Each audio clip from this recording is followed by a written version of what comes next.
Hello, good evening, and welcome to Would Be Hero Cypher System Gilded Age, a game about nascent heroes in a world entirely unprepared for them. I am D, or Night Wanderer, that's Wanderer with an O, and I'm the storyteller for this game, here to provide endless entertainment, amusement, and mystery. Being entertained, bemused, and mystericized today with me are Dora. Hi, I'm Pandora Beatrix, and I will be playing Coraline Templeton, the weird sympathetic nexus who solves mysteries with a cozy magic flavor. And Ben. Hi, I'm Ben, and I'm playing Rexplode, the hellborn vagrant who abides in stone with a protection flavor. And Adam. Hi, I'm Adam, better known as Soulbide. I will be playing Remy Graves, the mutant mesmer of 1,000 faces. A couple of our heroes are missing today, so we are going to embark upon one more side story. This is happening sometime at some point in time between our last episode, where, just to remind and regale everyone, was taking place within the one of the two shops of a jeweler who creates bespoke jewelry, primarily gold, but also other alloys, which has been determined were the ones who created the golden bands that were imprisoning the dream slakes, which had last imprisoned our heroes in turn in a dreamscape that they managed to escape from. After some time and speed increased espionage coupled with some standard hustling, there has been organized a upcoming grand gala, charity fundraiser event, in other words as well, in which there will be a massive bidding war for the bespoke jewelry that is worn at the event. All participants are expected All in the to name of come- charity. All in the name of charity, absolutely, with no ulterior motives whatsoever. All of the participants will be required to wear masks, and the bidding war will be for those masks, so that the participants, mayhaps, could be unmasked by the end of the evening. This leaves I bet by the time we actually get to that, we've all completely forgotten what the point of it was, and we're just excited to have a masquerade ball. That's the funny thing about the masquerade is it's not the idea of the masquerade got us what we needed. It doesn't have to happen, but like, why would you set all that up and then not do it? Yeah, Right. absolutely. This has It's left absolutely our, not going to bite us in the ass. This has indeed left my players with the homework task of figuring out what their character is going to be dressing up as or into to be fancy at the gala. But those are worries for other times. Today we are exploring something different, something that happened before the Dream Slakes attacked, but after all of the other stuff happened. There was a lot of the other Oh stuff. man, we time jumping. We time jumping. Only Jess is supposed to do that. Now, it is well, it is difficult to say that it is a day like any other, because which day so far has been like any of the other days for our heroes? So let us settle for saying it is indeed a day. And it's a good start. It is an excellent start. On this day, as the sun shines up in the sky without any clouds, we join Remy, Rex, and Cora at some stone benches in the park. What are you guys doing at the moment?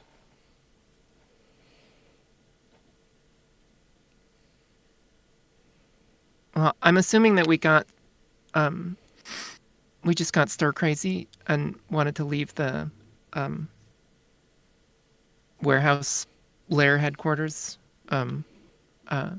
just to get some air and, make sure that nothing super weird had happened that we hadn't noticed because it just didn't happen to be on TV.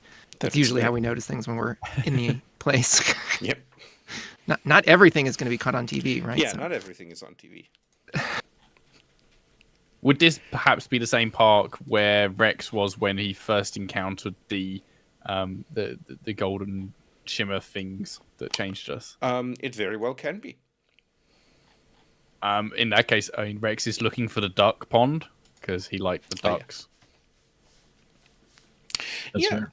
Definitely. I'm the duck pond. It's kind of it's almost like it's not specifically a pond as much as it's just like a still body of water that kind of like goes around and curves. Like there's a little bit of it's almost like a fountain-esque thing, but there was never a fountain that actually sprayed water. It was just kind of like a still little pool that. Yeah, it's not a natural thing. This was definitely no. man-made This- as something they're like definitely not art natural. installation or something. Yeah. And but there is like adjacent to that an actual duck pond where then the ducks usually go like traverse from there and then move around through that area until some dog or another comes and bothers the ducks, and then the ducks go back and recoup and attack the dogs, and it's a whole thing. It's right. We don't have we don't have. Oh fuck! What's the name? We don't have Echo with us today, so no dogs. It's all good. Yeah. But yeah, these benches are definitely kind of like they're your typical kind of like long, wide benches with a table in between that's also like got a fairly large surface, and then a bench on the other side, kind of like group picnic facilities, so to speak. And these are close enough. They're thrown all over across the greenery of the park, but they're close enough to the duck pond that you have a view of it. Did you guys take anything with you to like eat or drink, or did you just want some fresh air?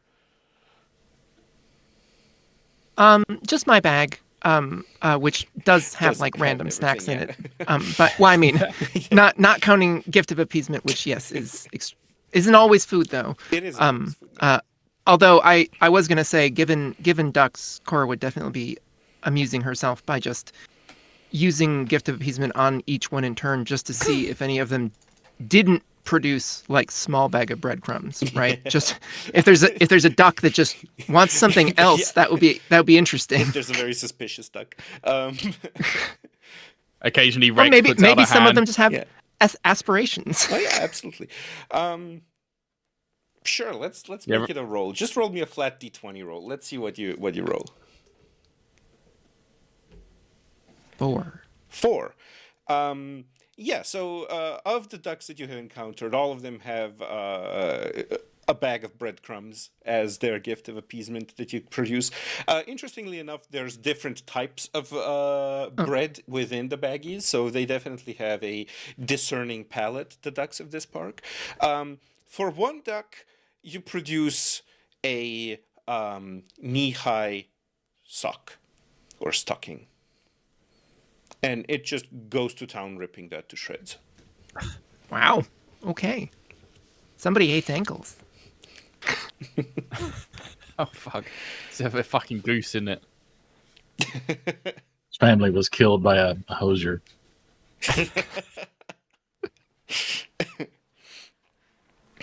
Maybe there was a schoolgirl that had like a uniform or something, kicked it or something. I don't know who else wears knee-high socks. Hello, my name is Duck Quactoya. You killed my father. Prepare to die. At some point, Rex puts out a hand to take some breadcrumbs, and they instantly turns into toasted croutons. He's like, Oh, sure. fuck. All right. Rex discovers his incredible talent for being a assistant Caesar salad chef. Probably his most advanced job he's had. Yeah. So as you guys kind of sit and observe kind of this area, it is very, very peaceful. And again, it is a weird kind of combination of reactions that you generally get whenever Rex and Remy are out and about. For the most part, people don't really react to it because, again, there's that weird sort of impression that this kind of strangeness for you guys has always been a normal thing for the world. Most of the world just has kind of like carried on since the event as if the event had never happened. But there's definitely always a certain small percentage of people around who do have that kind of like weary approach to people of different anatomies. Possibly, potentially, partially because having an enhanced or different anatomy does come with certain perks that some people might abuse for criminal purposes. But also just because some people actually are kind of aware of the event, as it were. And as you guys kind of sit around and look at this, you see a couple of dogs off in the distance, playing around, like doing that like kind of like play fighting that dogs do, and they kind of like keep coming closer and closer, and then like running back away from you guys, and you realize that there's someone off in the distance who is kind of throwing a ball, and these dogs are kind of chasing after the ball and then bringing the ball back to the person, and the person is throwing the ball farther every time that they throw it. And at some point they kind of like really chuck the ball really hard, and you can see this ball kind of like sailing through the air and just kind of like plopping onto the ground right next to your guys' bench and rolling beneath the bench. And you see these dogs kind of like approaching.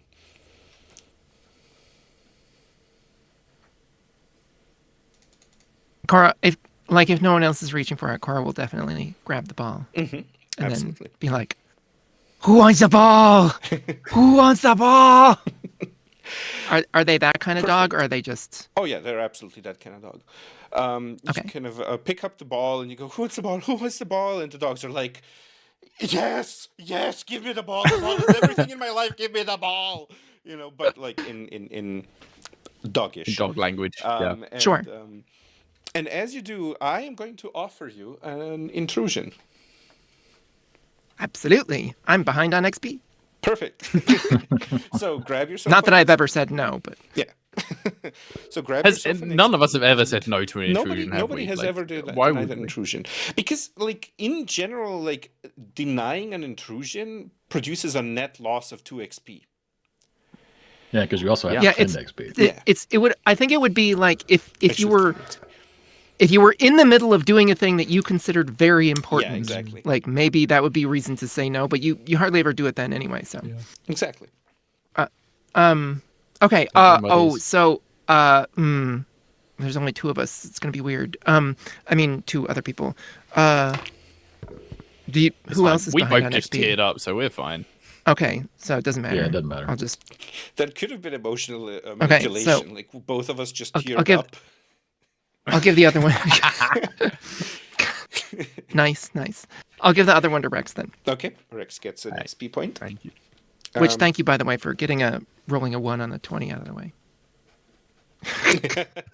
I think that's... Yeah. Bound to happen for me. You are most welcome. And you kind of like go, "Who wants the ball? Who wants the ball?" And you look at the ball and you realize like the ball kind of like feels weird. It feels weirdly heavy. And as you look at it, you realize that it is made out of metal. And you look down at it and like this little slit on the ball like appears and opens up, and you're suddenly looking at a eye-shaped kind of like camera lens. And as you kind of look at it, something very strange happens. This ball starts kind of like levitating out of your hand, which is absolutely not strange whatsoever with experiences up to now. Like it is strange when items remain where you put them. But this sort of sense of vertigo comes over you and over Rex and Remy as well. And there's almost like this vibration that passes through you guys. And all of a sudden, you are kind of not in the same park anymore. As you look around, you see that the green of the grass and the trees and everything has just completely disappeared. This is now just barren soil, just dried, cracked up earth. The stone Oh no, the benches ducks! and the stone benches and tables are kind of there, but a lot of them have been have crumbled or been kind of damaged. They not crumbled as in from decay, because it's essentially just like stone or concrete, so it's not gonna decay on its own. But some of them seem to have taken some sort of concussive damage or maybe explosive damage or something, and so they're kind of broken up and damaged. And as you look around, first of all, you realize that the ball is no longer to be seen or found. Apart from the three of you, there are no other people or creatures that you see around you. You see that the sky has this kind of dull, dark orange tint to it. You see the sun in the sky is kind of relatively low on the horizon and is a very dark, almost maroon red. There is a wind blowing that feels dry and full of dust, even though there's no dust visible as such, but it is kind of like a hot, dry air that you breathe in from this kind of breeze that is just blowing all over this place. And in general, there's just like this idea, this impression that tons and tons of just dust and particles of dirt are on the wind being carried around as this sweeps.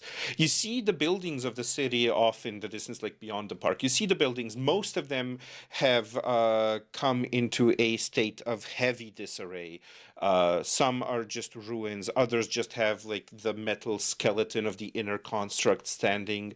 On some, the concrete almost looks like it has somehow melted down, like it looks bent in a very almost like fluid motion, kind of in a way that it looks when something very when a very powerful explosion happens, because concrete just kind of like, it almost really looks like it's melted, like it droops a little bit, almost like those clocks from that surrealist painting that everyone knows.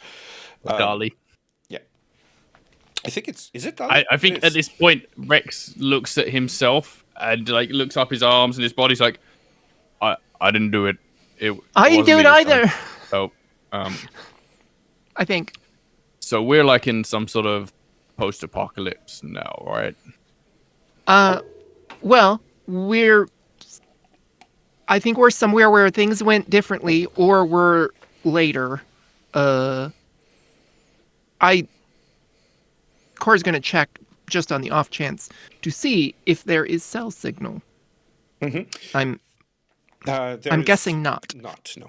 But okay, because that would have been easy, because then it would have updated the like time and date on my phone. Core, what was that ball? What? What was that ball? Oh, it happened when you picked up the ball. Yeah, I don't know. There was like a camera in it, and it floated a bit. So like science ball, I guess. Did it seem like the guy?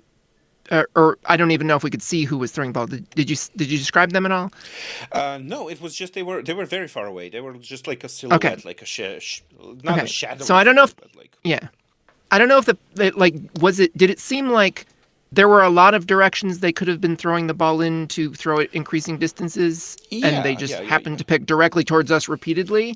Or they didn't even, or was it just shaped that way? They didn't even necessarily pick directly towards you consistently. It's just that it was relatively far away, so they were kind of like throwing it a bit to the left, a bit to the right, a bit to the forward. Like there were random directions. It's just that this particular strong throw was in your general direction. Okay. And the dogs seemed normal, like absolutely, just fully normal, normal yappy dogs. Like I mean, maybe. I mean, it could have been a coincidence, but probably not. Because like, if I was just gonna say, why would somebody be throwing a small camera ball around? Like, maybe they're just, making, I don't know, 3D scans of the park for something, and they didn't want to walk, so have the And dogs nothing's a do it. coincidence when it happens to us. But yeah, that was weird. Well, I am a little concerned about, what we're breathing in right now. Maybe we should go to like, I don't know, some of the buildings and stuff and see if we can see anything that's left over that might give us some clues as to what happened and when. D, I've got experience with underworld stuff. Does this feel like an underworld situation here? This does not feel like an underworld situation, no. I don't know how structurally safe those buildings are, but yeah, maybe not being out in the open is the best idea here. At least out of the hairdryer wind. Yeah, I could do without that. And I don't breathe anyway, so it doesn't bother me much. But yeah, for You don't? your sake. Nah, I also don't eat or drink. It's just a thing. I'm made of stone. I mean, okay. You do you.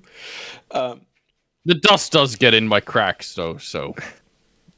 Phrasing. Okay. Also accurate. So, yeah, let's just go in the direction of the nearest buildings, I guess, or remnants of buildings. That's fair. You head towards the buildings, and you kind of, as you're going, you realize that, like, seriously, there's no people you see anywhere, no living beings. There are to get to like the nearest buildings, you have to kind of cross the street where it used to be like a motorway, I guess you would call it, like not a highway, but just like car street. Sure. And A road? yes, a road, a road for to drive cars upon, and there are no kind of car husks that were in accidents. Like, it doesn't look like this was something, whatever happened here, it doesn't look like it was so sudden that suddenly traffic jams and accidents happened. But there's a lot of cars that have been parked alongside the road that have just like completely rotted down, have rusted, like they're just completely rust covered. The glass has been almost completely removed from nearly all of them. Some of them still have like some little remnants of that glass, like that kind of webbing that you get when you try to hit a windshield because it's kind of and yeah, there's no drivers or anything within the cars. Some of the cars have like remnants of what may have been like children's seats, like just just like plastic and stuff that doesn't degrade naturally. Also covered in like dust over the however long time period was that this reality here has set in, and as you approach this building, you realize that you kind of like you are well. I'm gonna ask before I assume. Do you have any kind of specific method of picking which? Is it just the nearest building, no matter what kind of state it is in, or do you seek a more or less preserved one? Yeah, the walking was just towards the nearest buildings in general. Once we get up here, then yes, safety seems like an awesome idea. Yep, although I something that's already in have instructions. questions. Go ahead. Is there any sign in the, like, is there enough remaining of the overall like structures of any vehicles or things in vehicles that suggest that the cars are like older style or future style or Okay, gotcha. etc.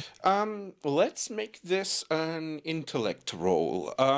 This is I like those. kind of like I wouldn't necessarily call it research, but if you have anything to do with like knowledge or general knowledge, kind of like what you're trying to tap into here is your awareness of the shape of cars from the time period that you're from.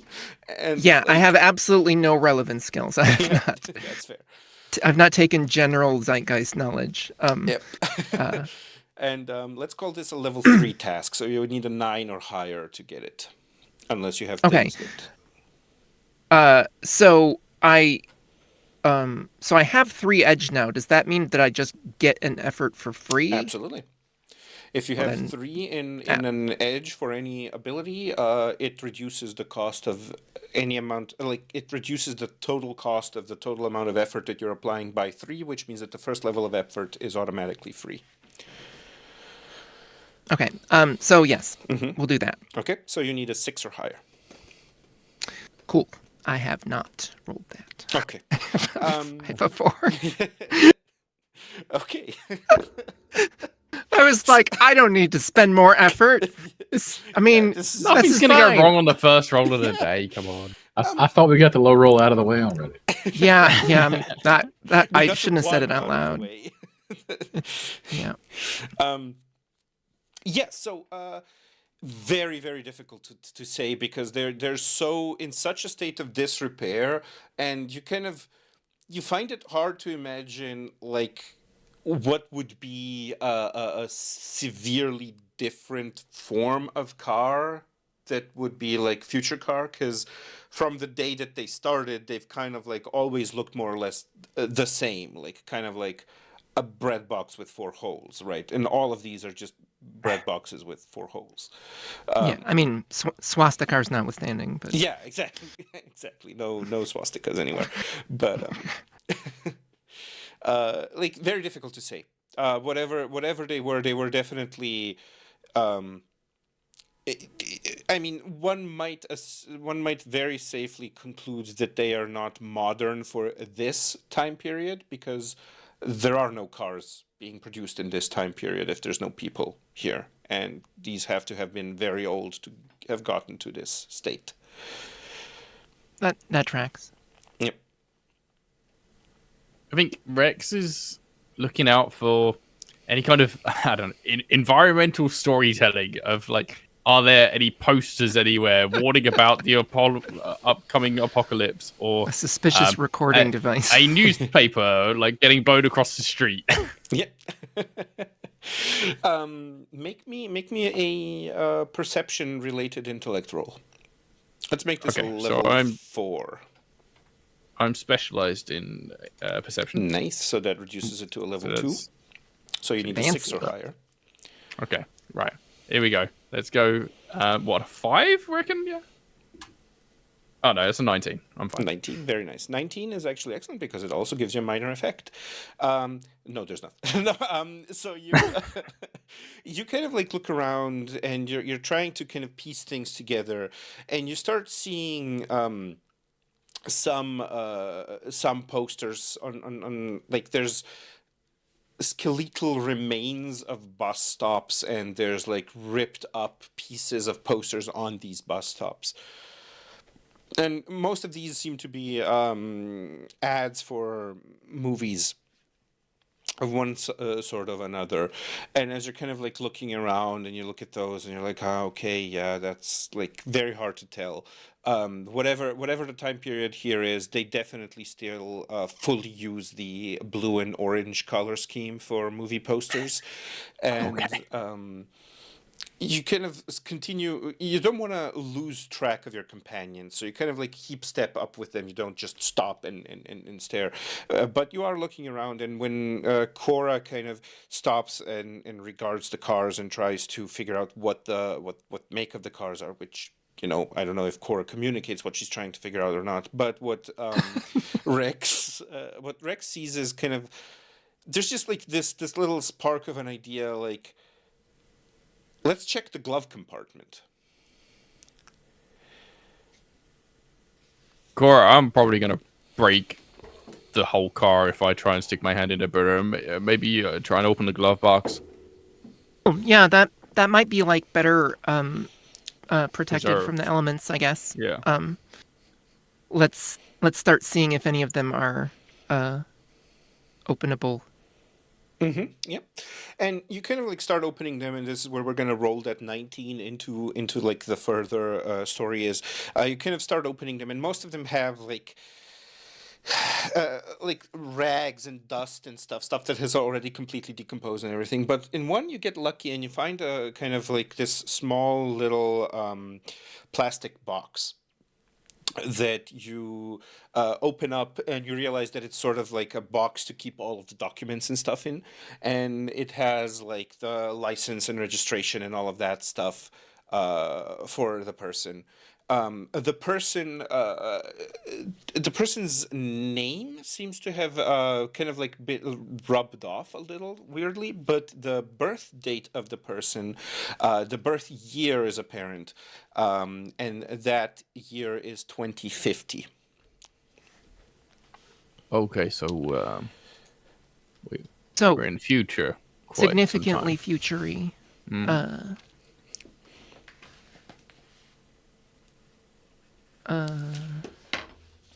Okay. Well, that's good. Good to like have at least vaguely confirmed then.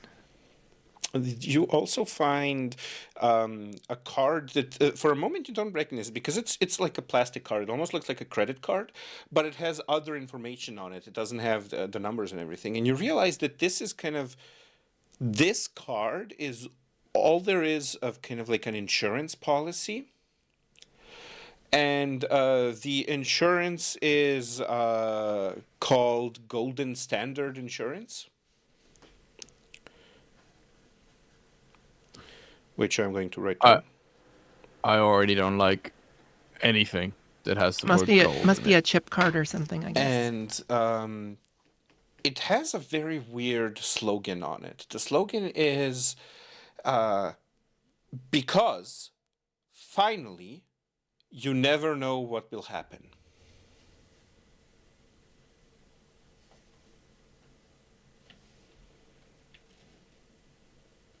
I mean, it's not wrong. So weird phrasing. I mean, it's not comforting, but then insurance companies, you know. True. Well, okay.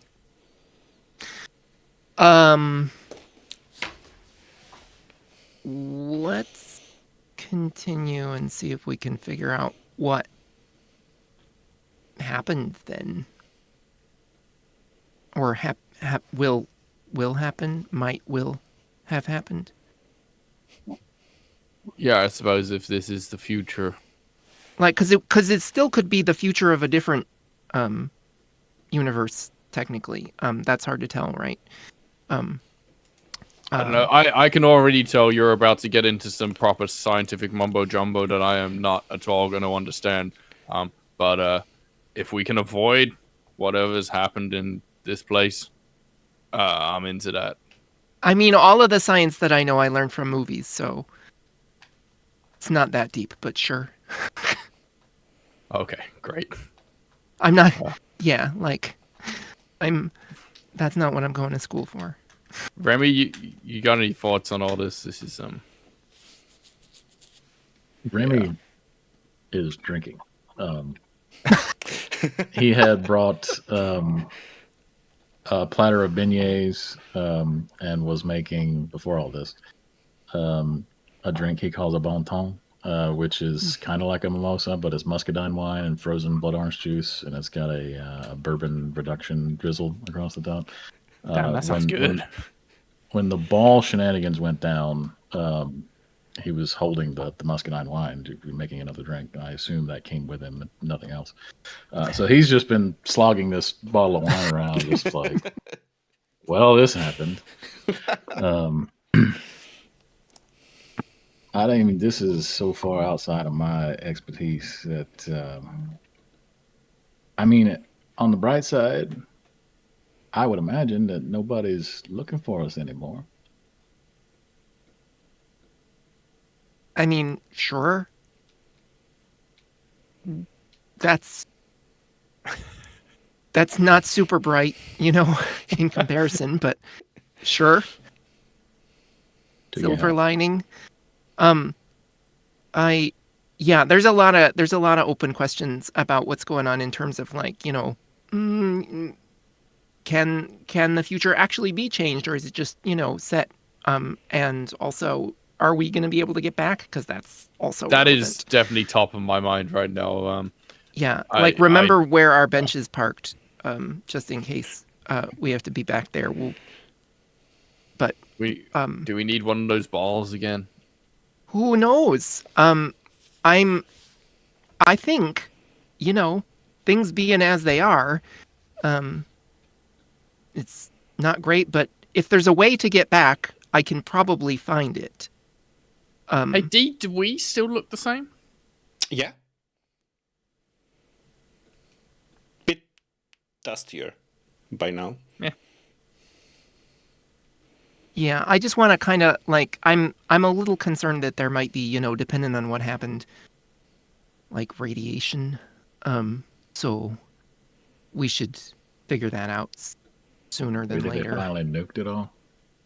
Well, I'd assumed that there would be more like upheaval then, right? So it's a little weird, but it depends, I guess, on what happened. Maybe they built more precise nukes. I mean, there's no skeletons. There's no corpses. I mean, that's a good point. Right. Where did all the people go? Yeah. Like whatever Seems to happened fail. seems like it happened suddenly, but not suddenly in the way that there's still like cars in the road, and stuff and all Yeah. that. like stuff has definitely been destroyed. But there's It's no real sign of weird. like panic or disruption. Okay, well, here's optimistic theory number 1. Something bad was happening. Maybe it's a disease or something. I don't know. Everybody left the planet, and then they, like, used a bunch of future space weapons to. Man, Kill no one the leaves a bad. place that orderly. It's more to me like these people just disappeared, and then the world got blasted. Maybe that got. So the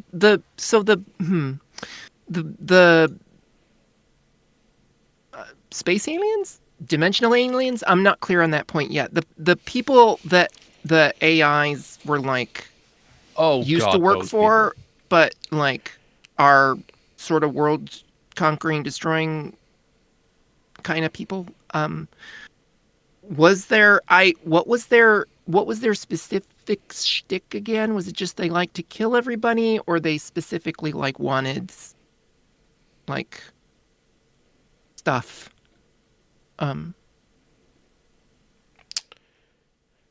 Because I got the impression, I think that it was like they would send the AIs to like kill everybody, and then they would come and just use the planet. Does anybody remember? Does that sound right? Because it felt like they were the like advanced wave of then something else, and if it was just killing everybody, then that wouldn't be an advanced wave. It'd just be that thing. So Yeah, I can't remember whether it was like an enslavement thing or if they like just wanted to take the resources or something. So it wasn't necessarily the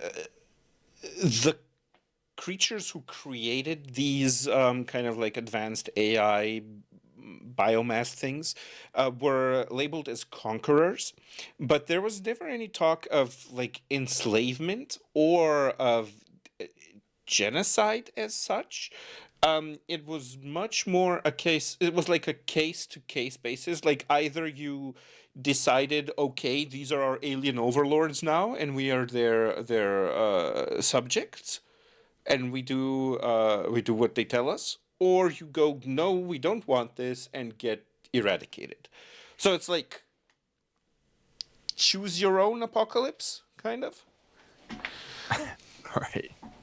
And the way they worked is they would send these AIs to planets where they would kind of sort of infiltrate the planet, get to a point where there was so many of them that they were kind of almost there was almost more of them than of the local populace, and it was different. You never really got into that much detail as to what the MO was, but it seemed like they were very adaptive, like they were very versatile in how they accomplished this conquest, right? But most of it was done by like this pre-work of these AIs. Because because my next guess was like everybody got beamed up or something, whatever. But I don't know what their deal is, so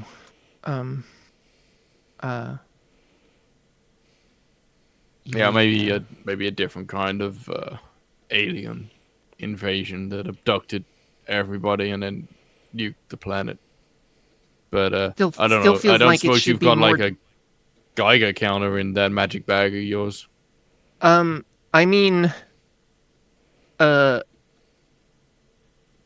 not sure that I can get something quite that useful from this. I could try, but it's mostly like sort of they're gift shop things, right? They can be really expensive gift shop things, sort of, but not really. But like they really fancy gift shop things, right? But it's just, I don't know.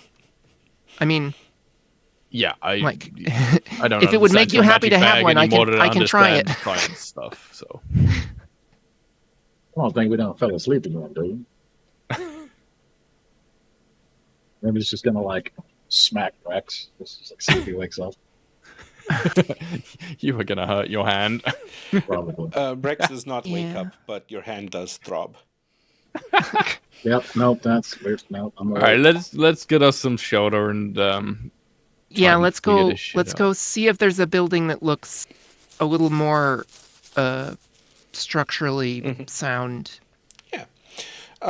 Easily enough to find one. It seems that the squatter and less tall buildings took less damage over time than the taller ones, and very close by was like one of those very old buildings that had at some point been like a music university, a music school of some sort, and then it had been like repurposed for various things, and then at some point it was like a monument. And this, all of this is within your timeline that you know of this building, and now it just like stands there with its kind of like it has like a very large front yard that almost like goes as a second park, like it's that big.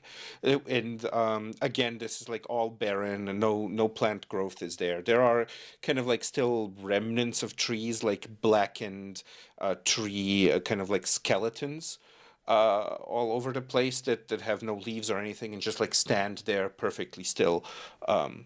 And this whole area, once you kind of like, because it's kind of like off the it's not directly next to the street, but it's a little bit like in between buildings.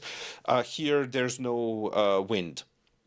It's kind of like a doldrums, so to speak, and it's just like this barren dried up land. You see that the gate, because it has been like a gated off area, the entry gate has this kind of like rusted chain with a padlock on it.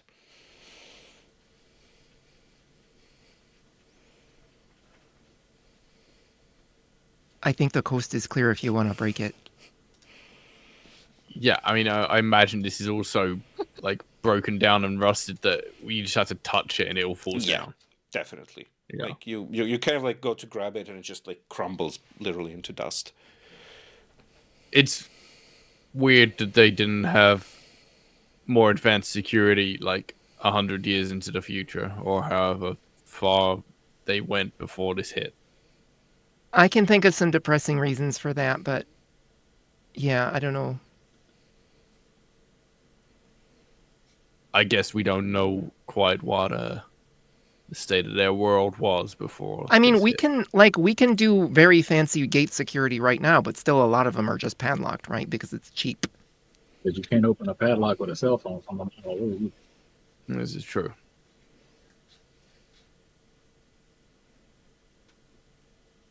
I Yeah, guess we go into the school. let's keep going. Okay.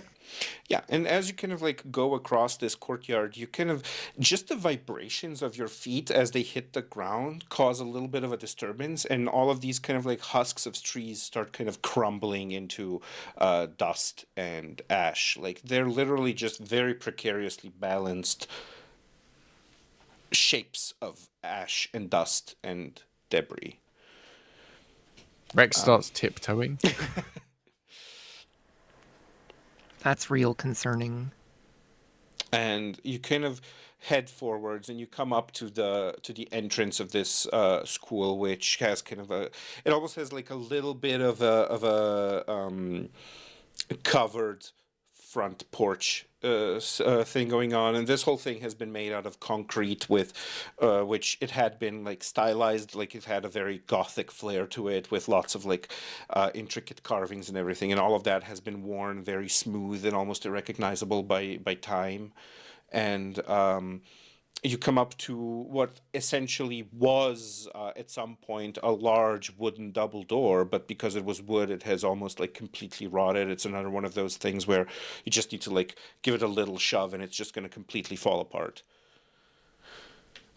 Look, I'm just gonna stand back. I don't want to knock down this whole building with you two right next to it. Like, Yeah, that's fair.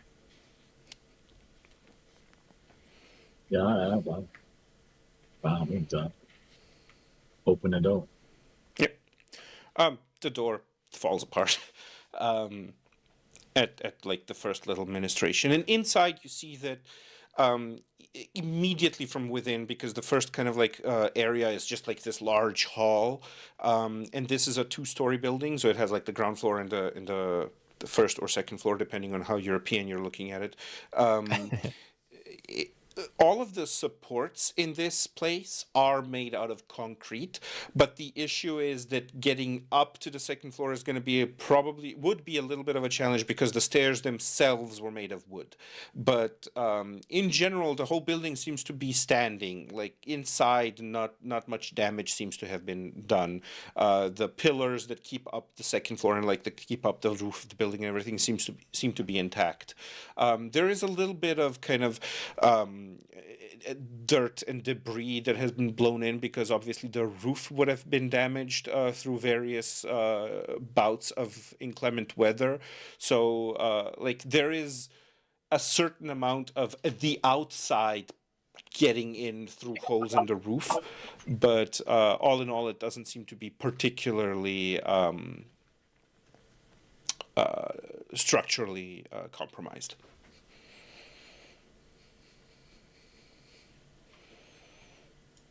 Okay, well, let's look around and see if there's anything that has, I guess, any kind of information on it whatsoever. Whoever wants to search can give me a search-related intellect roll. This is going to be a level 5 task to kind of see everything that there is to kind of like see, because there's a lot of dust and debris and it's all kind of like in disarray.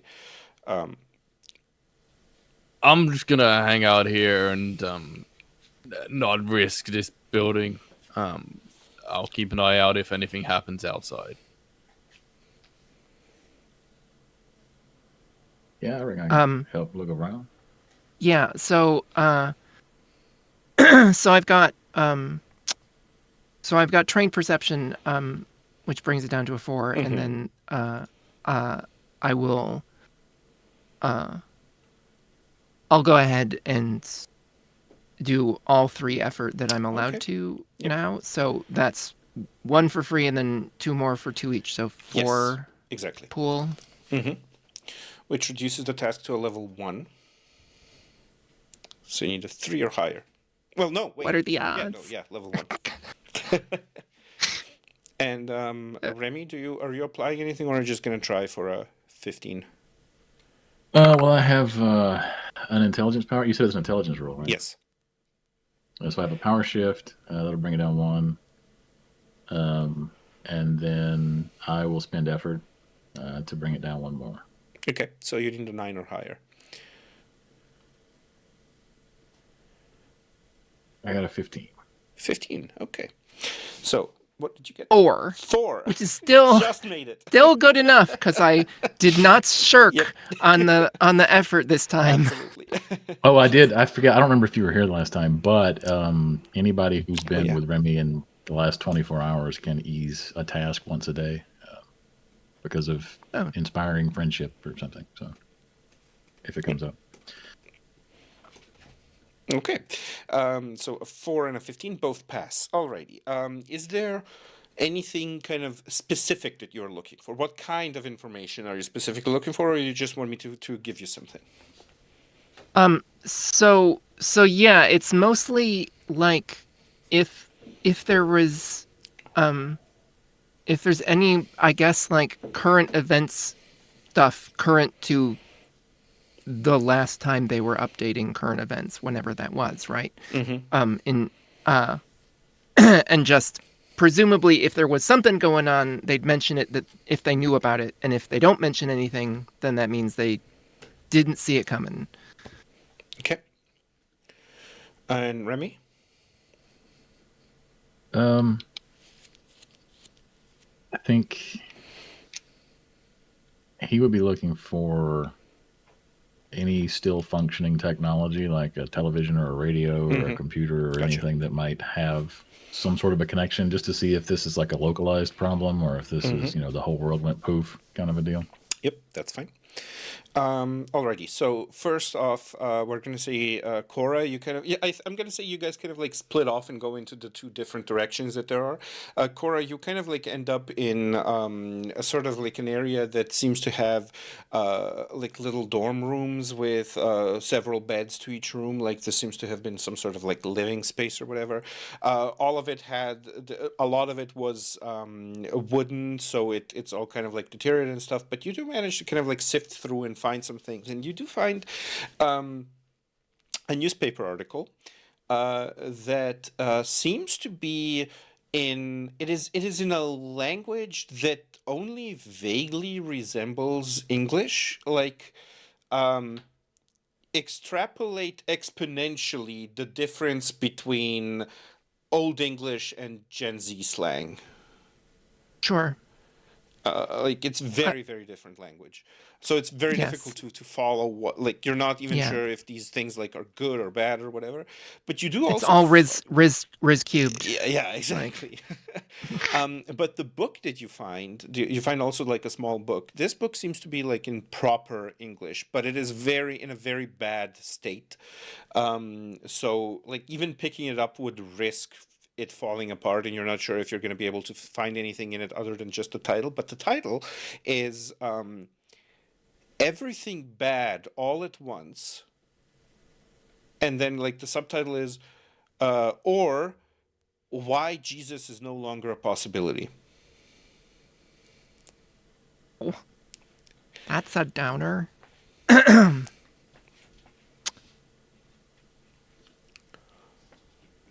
Just a minute, checking if my local library has it.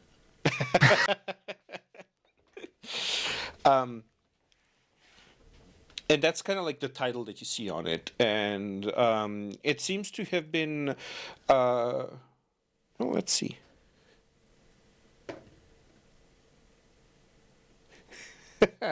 Okay. The dice do like to tell a story. The author's name is Jesse Turdy.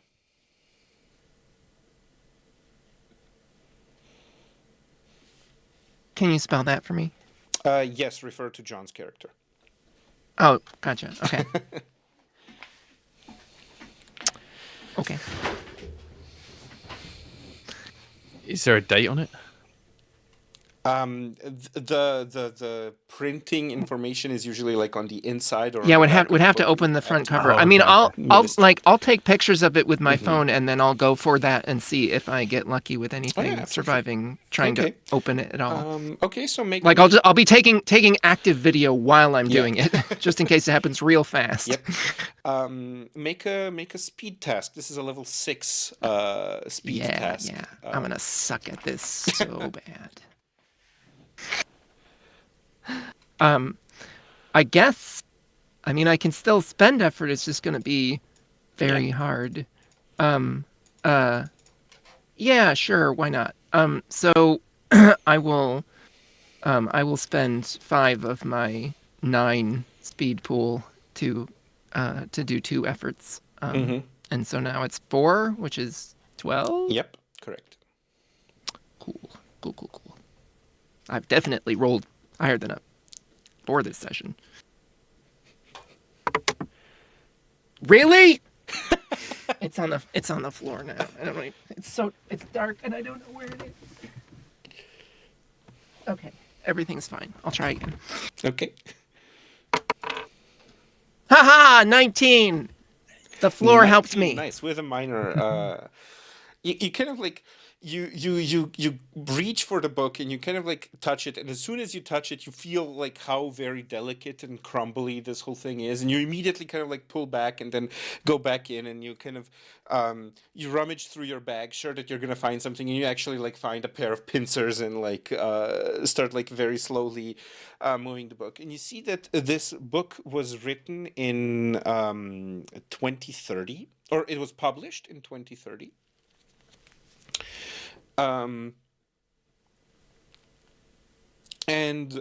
Yeah, Jesse wrote it, and like you get to kind of like you get a couple of pages in before it kind of completely crumbles and becomes impossible to peruse further. But from those couple of pages, like it's just the introductory bit, and the introductory bit seems to be referring to some sort of kind of thing that happened that was marketed as a very good thing but was actually very bad, and that the rest of the book is going to be him explaining why this thing was very, very bad. But you definitely recognize that this is absolutely Jesse's writing, because it has the same sort of confused, extremely anxious, nonsensical exposition in prose that he has when he avails himself of oratory. So it's very difficult to follow, and you kind of like get the impression that you would actually have to read the entire book potentially twice in order to fully follow like what he's talking about. But he's definitely talking about a thing that happened that was considered all around good but was actually bad and was going to cause what was inevitably going to be this future. Do I get the impression that it was written from the standpoint of us having told him about this? Because that's gonna be very depressing for Cora. I see Oh what man, you are mean. we I see time what you looped mean. here? That would imply that this is all baked in and we can't change anything. I'm going to say it's impossible to determine that based off of the text that you read. Like, at no point, like, which possibly is actually kind of like a hopeful thing, because you're pretty sure that if Jesse had been told by you of this, that would be like one of the first sentences. Like, my friends from the future, from the now, have actually told me that when they went to the future, that was not now, and everything went to shit because, you know, like that. Yeah. Every book you write, dedicate it to, you know, you told us this on this date. Jesse doesn't make the most sense at the best of times. Like, well, I mean, but yeah, like he can also have been seeing some future stuff that he will have seen, or even if we didn't tell it to him, or that he will have seen if this isn't going to have happened. but the book doesn't say what it was. No, Or not as- in any as way far that as I we can read tell. it. I mean, I took video of it while I was leafing through it, and it's getting destroyed, so I can show it to Jesse when we get back, and maybe he'll have a better shot. But, yeah. So that doesn't really help me out as far as the radiation goes. Did Remy come back with anything yet? Yeah. I'm Remy, because I'm talking Yeah. to Rex. I'm presuming that absolutely. I went back Like, outside after this. Remy, you kind of like went off to the other side, and you kind of like passed through the kitchen, and you kind of like like you find those things, like you find those weird things that never go off and that are like always there. Like you find a couple of cans of beans. You find an impossibly indestructible Twinkie. You kind of like pots and pans, everything. It doesn't like it. It's a relatively messy kitchen, but it doesn't seem like it was left in a sudden hurry and everything was just left to rot and whatever. Um, you kind of like pass through and you get to like a large, a relatively large kind of like library sort of area, which unfortunately all of the books have crumbled to dust, but there are a couple of laptops strewn across the desks. And picking up the laptops, like just getting to the first laptop, immediately you have this issue of the desk starts falling apart, but the laptop's there. Um, there's 3 different laptops, but every laptop that you try has a dead battery. So you would need to find like a way to charge them. But other than that, they seem to be, like, I mean, hard to tell if it doesn't turn on, but they might be in working condition if they were to get a battery. Yeah, so he'll just collect like 2 or 3, however many he can carry, 2 or 3. Yeah, you Throw can them under his carry all arm 3, and absolutely. head back. Yeah. And you kind of like, I'm going to say you guys kind of get back simultaneously, so you also hear like what Cora has to report. You know, Well- assuming we ever do make it back, and you tell Jesse about this book, he's gonna have a panic attack, like on the spot. Well, on the bright side, him writing a book about it means that like it was slow enough that he had time to write a book about it, right? So, and also Well, I mean- 5 years from our now, so like that's whole acres That's true. of time. Although Jesse could probably write a novel and like file Oh, charges if he really that's wanted true. I didn't think of that. And to be fair, But, you know, Jesse's publishing probably takes having a time. panic attack already anyway. Money clearly self-published it because he did not get an editor.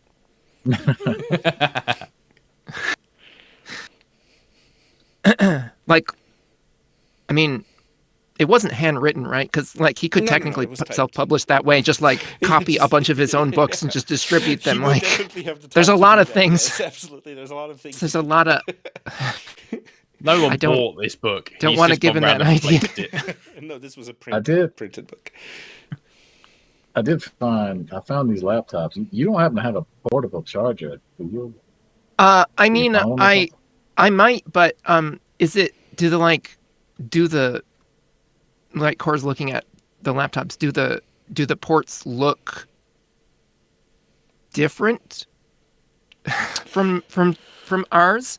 Or- That is a good question. Because Yeah, like the I doubt standards definitely would USB-C have survived changed in the last like 50 odd 10 years. years. Like Even- this is No, Even USB-C odd. forever. 2070, right? odd.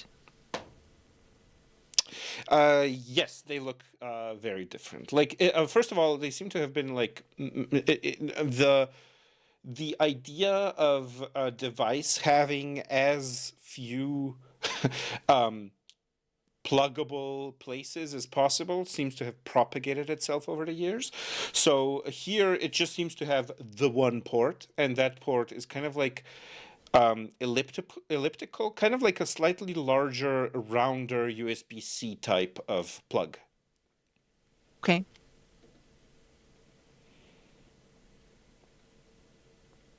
Yeah, like best bet is we should look around for maybe, I guess, something solar.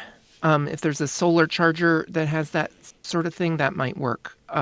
But otherwise, I think we're into trying to take it back and then see if somebody who knows things about the insides of computers can figure out what kind of juice it needs. Mentioning That's solar, assuming, we can get back, but you said that the sun was low in the sky. Yes. Was it going down or coming up? It seems to still be at the same height. sun is not moving. Well, what direction was that? I'm gonna say you guys assumed that it was west because of like how dark it was. I was going to say based on the orientation of the city, because you Yeah, said yeah, we were yeah. like Yeah, still yeah, in the exactly, same. exactly. But now that you kind of like start thinking about it and everything, you realize that it seems to be in the south. That's And it's not moved It in has the not last moved, like no. hour that we've been No, no, around. not a at good all. sign. Okay. Guys, so the sun is stuck. well, Technically, the sun's always been stuck. so say the Earth's axis tipped 90 degrees, right? It's still rotating, but then because then it would be going around in a circle. It would still be moving somewhere. I don't. The only way for that to happen would be if the Earth's rotation slowed so much that it's the same, like at a distance of the Earth rotating around the sun, or maybe just there's some weird time nonsense going on because asterisks. We can't really just base this on boring physics. Maybe like Doesn't time seem just great, stopped moving though. altogether. Doesn't seem great though. Yeah, it just seems bad. Just on a vague curiosity on my part. Like aside from Remy's bottle of wine, have we seen any liquid of any kind yet? No, not really. Like you said, like Remy came across a couple of like cans of food and an impossibly well preserved Twinkie. But you haven't really seen any bottles of any liquid or anything like that so far.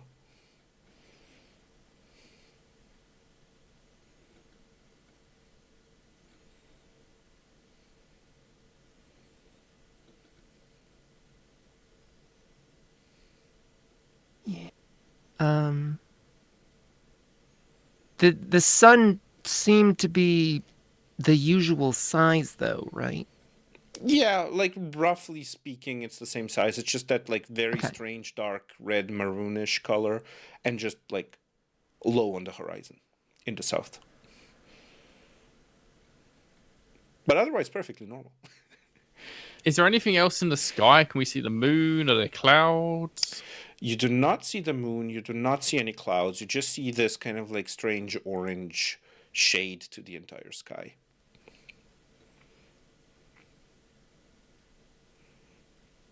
Hey, maybe it's not that the people got transported. Maybe the planet got transported and everything else got left behind. Well, that'd A be bunch of real people bad floating in space. Yeah, that'd be very bad in that sense, sure. I thought of a more optimistic alternative, though, just to counterpoint that. So it could be that the sky and the sun are all like, I don't know, fake, and the Earth has just been placed in a sort of like historical preserve thing around the whole planet, and all the future people are off just doing future people things, and everything's fine. Like a That's giant really snow globe. optimistic, I admit. Yeah, sort of like that, except orange maroon. And there is still some wind. reason. There Yeah, is I mean, the there would wind. be. Like, I guess there would be. I mean, I don't know. If it's, I don't know. If Like, there's some of that's- wind, then the planet Some of that's must based on be the Earth moving, rotating. right? So Well, the rotating, yeah, but also like there has to be different temperatures other places. But if the sun isn't moving and there's only one sun and it's actually what is generating the heat, then it means that the other side of the planet is real cold. But also that it means that there might be a place, a specific sort of lozenge where things are kind of the right temperature. But I wouldn't expect that to be particularly close to where we are. what is but the maybe. temperature, D? Now that you think about it, none of you has been uncomfortable to any. Like it's maybe a little bit warmer than is for comfort. It's like that dry heat of a late summer, basically. But any But we're not sort talking of, like like 50 degrees or anything. no, Like, no. Like any sort of discomfort coming from this current temperature would be personal preference and not like objective issue. So it's mostly just the dryness of the wind that's standing out rather than the Yeah. heat per se. Yeah. Whatever happened to that ball you had? You still got it? Did it disappear? No, it didn't come with. Like it was floating in the air. And when things got all swimmy. I think Rex wants to try and get a better look. Like find a vantage point, climb up somewhere, and see if he can see anything moving anywhere, because it just feels weird that it's just completely deserted and nothing. Are there any kind of more intact buildings that he could potentially climb or something? There is nearby what used to be kind of like an old hotel, which might be interesting because if it's like as old as you kind of like roughly remember it being, it probably has concrete steps as well inside. So if it is of an intact structure, you would be able to climb a bit higher up, without too much risk of injury or collapse. Okay. I don't know if you two want to come to the building too. If I do end up knocking it down, probably not a good idea for you to be inside it.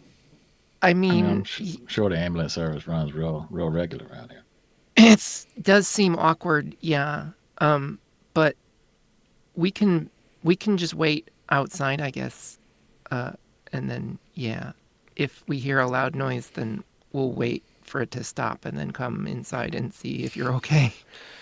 I'll be fine. I can yell pretty loud, so. Yeah. Okay, so Rex will try and climb this building. Yeah. So the outside of the entrance to the hotel was actually kind of like what's the, I think brass is the name of the alloy that I'm thinking of. Okay.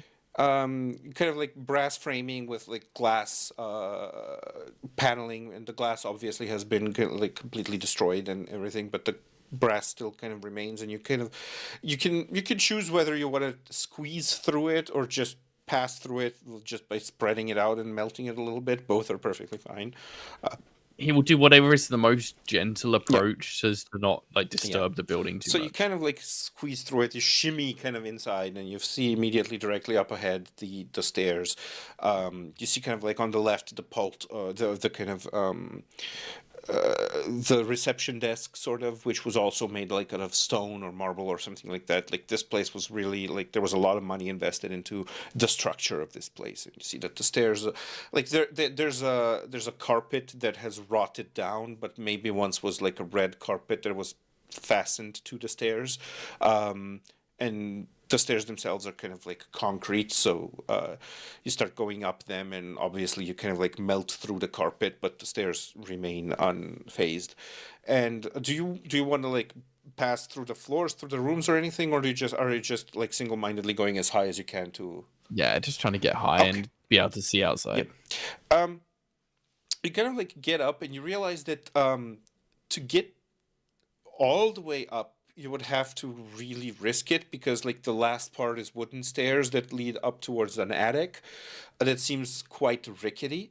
But on the fourth floor, you could probably go into like a room, or like you would have to go into several rooms to kind of like get different vantage points from the windows, but you would be able after a while to kind of like get a bit of an image.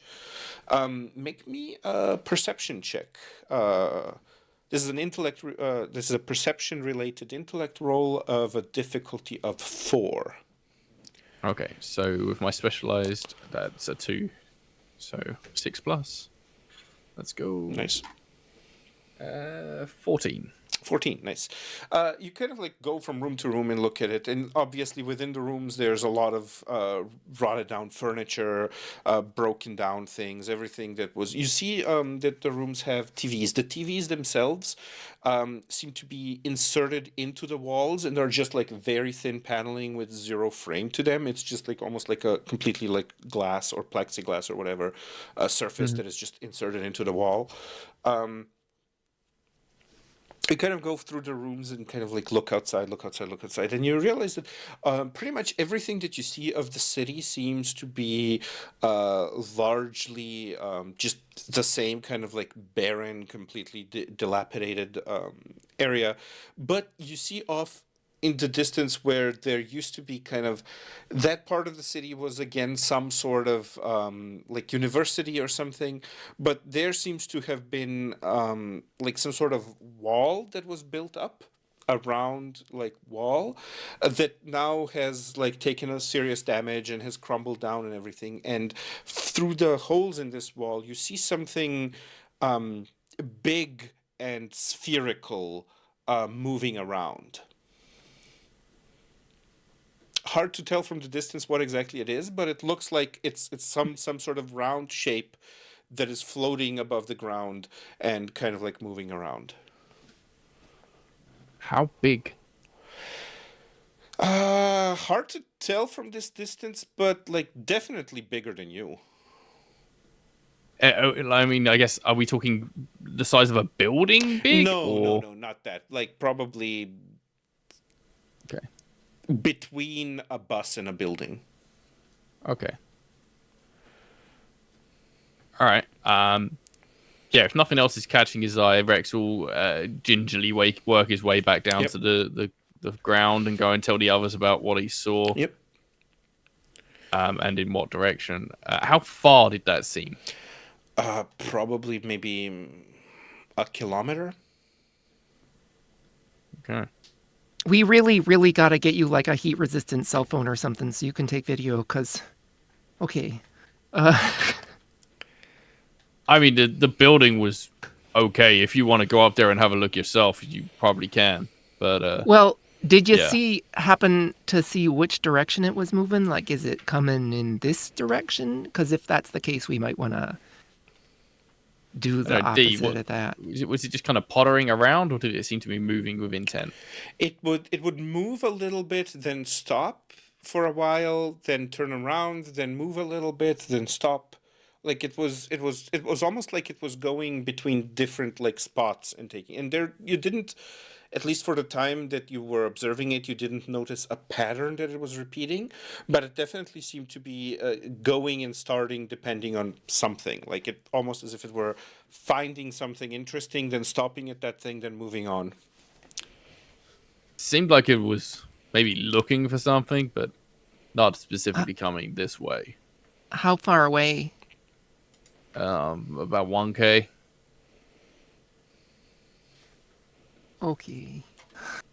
So it could be, it could be a good thing, because future technology that has like an AI in it. It could be our AI, the healthcare people. Like a giant future Roomba or something.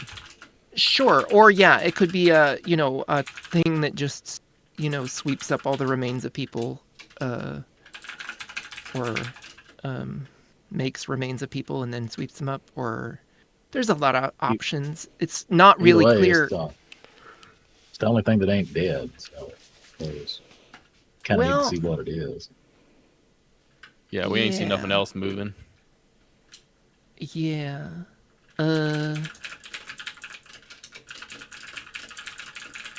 I'm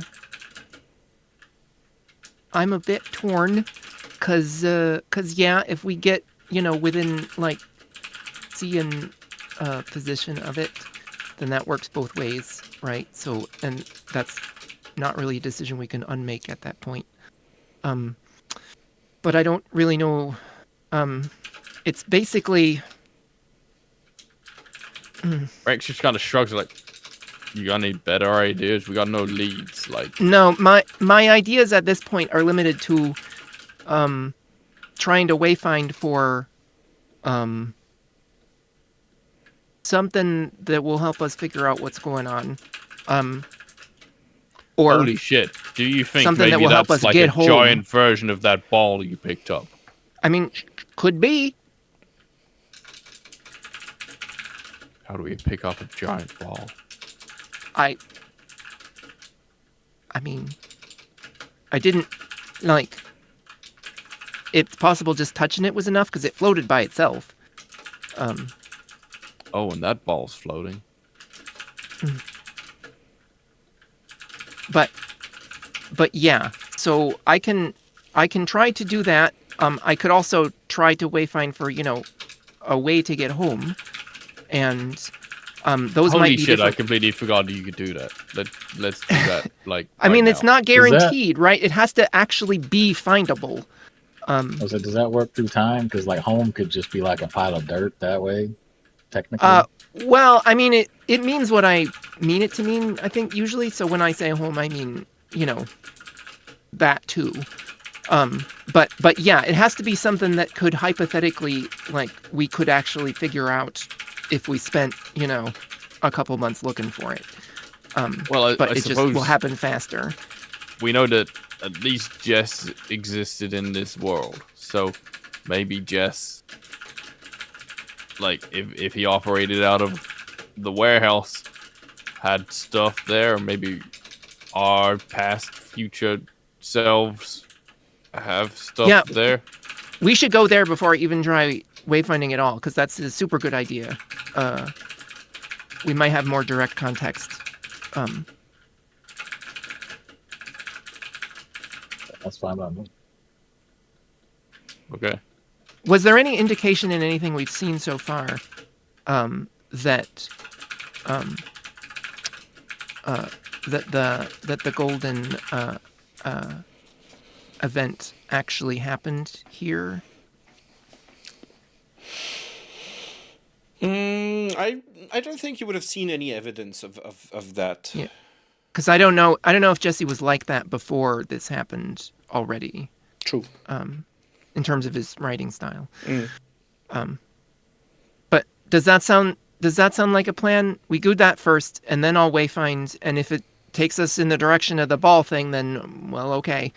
But I'm a little nervous about that. Best be safe than sorry, I guess. I don't want to stay here. Okay. Let's go to the warehouse. I mean, if the warehouse happens to be, like, in the direction of the ball, that would be...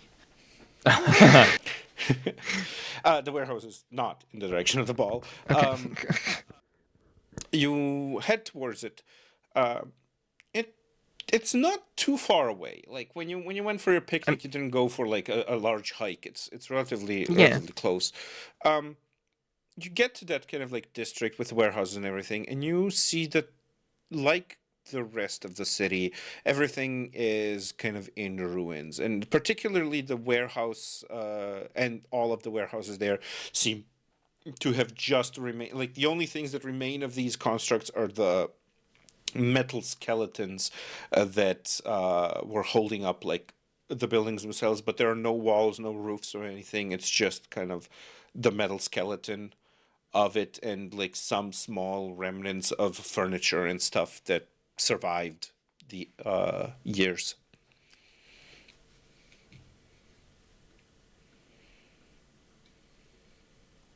Depressing. Is there any evidence that this was at some point a hideout that we used in this timeline? Like, is there conspicuous nickel tungsten chair in there? Absolutely. There is a very conspicuous nickel tungsten chair in there. There is several kind of like melted holes in the ground. Oh, I guess it happened again.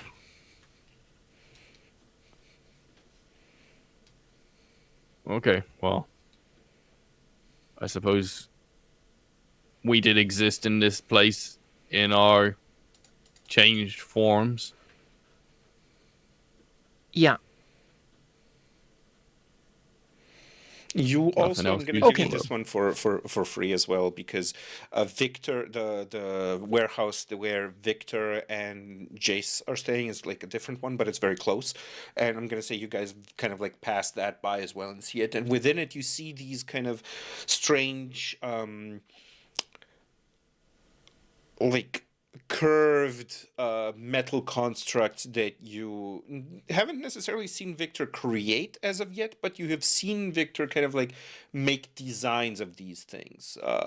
Back when you were inspecting like the whole idea of this kind of like magic effect geometry within the crystalline structures of the alloys that were being made, Victor seemed to have a bit of a stronger idea of how that worked, and he was like, probably at some point he had shared like how he had some sort of experience with that, and that sometimes a shape can be used to kind of produce an effect. And within the warehouse where Victor and Jace were, you see several of these kind of like metal constructs that almost seem like they were.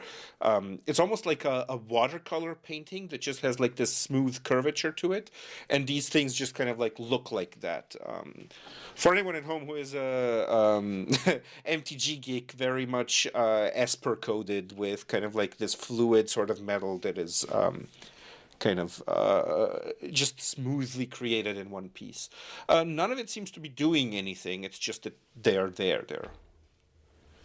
Does it seem like they could do anything? Would any of this look Um, useful to us? I think it is too strange to look like it could do anything. Like you, from what you know of Victor so far, you're pretty certain that they could do something. They do have some certain sort of functionality, but at the same time, and by that same token, it is such a strange, not of your world type of thing that you wouldn't know what to do with it. Yeah.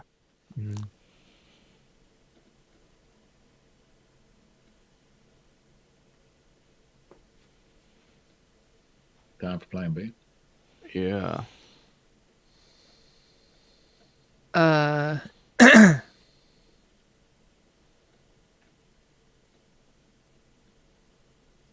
sure. Although I'm gonna like scratch something into um into like a a metal surface or something Mhm. that's just like, hey Jesse, if you see this, watch out for the ball. Okay. Just in case. Um. So 2 options. Uh. Of the 2 things that I can wayfind for, I just do both of them and see how different they are. And then we decide what to do, or we just pick one and do that first, and then do the other one. Like, I'm hoping that things are stable enough here that it's not going to change too much by us doing one or the other first. Like, that it, like, we would have had to have gone right this second, or otherwise it will be too late kind of thing. I don't know how it works exactly, but... So what are the 2 options? Well, the things for me to try to find are something to help us figure out what's going on, and a way to get home. In my, definition of home.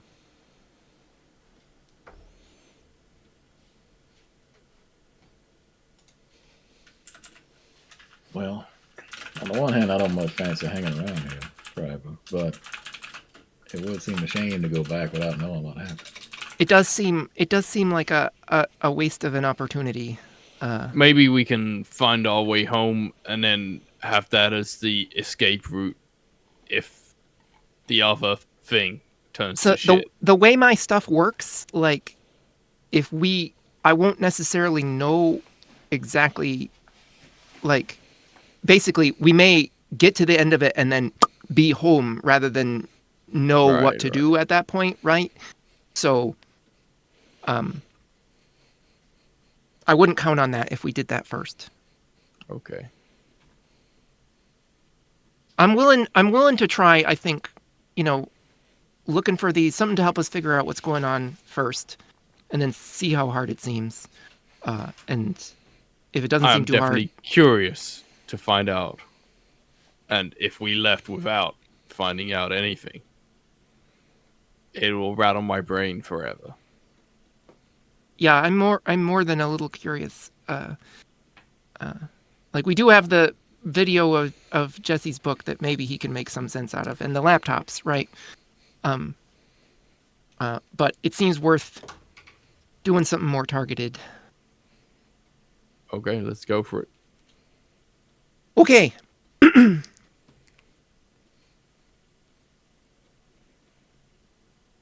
So, I guess what I'm aiming for is I'm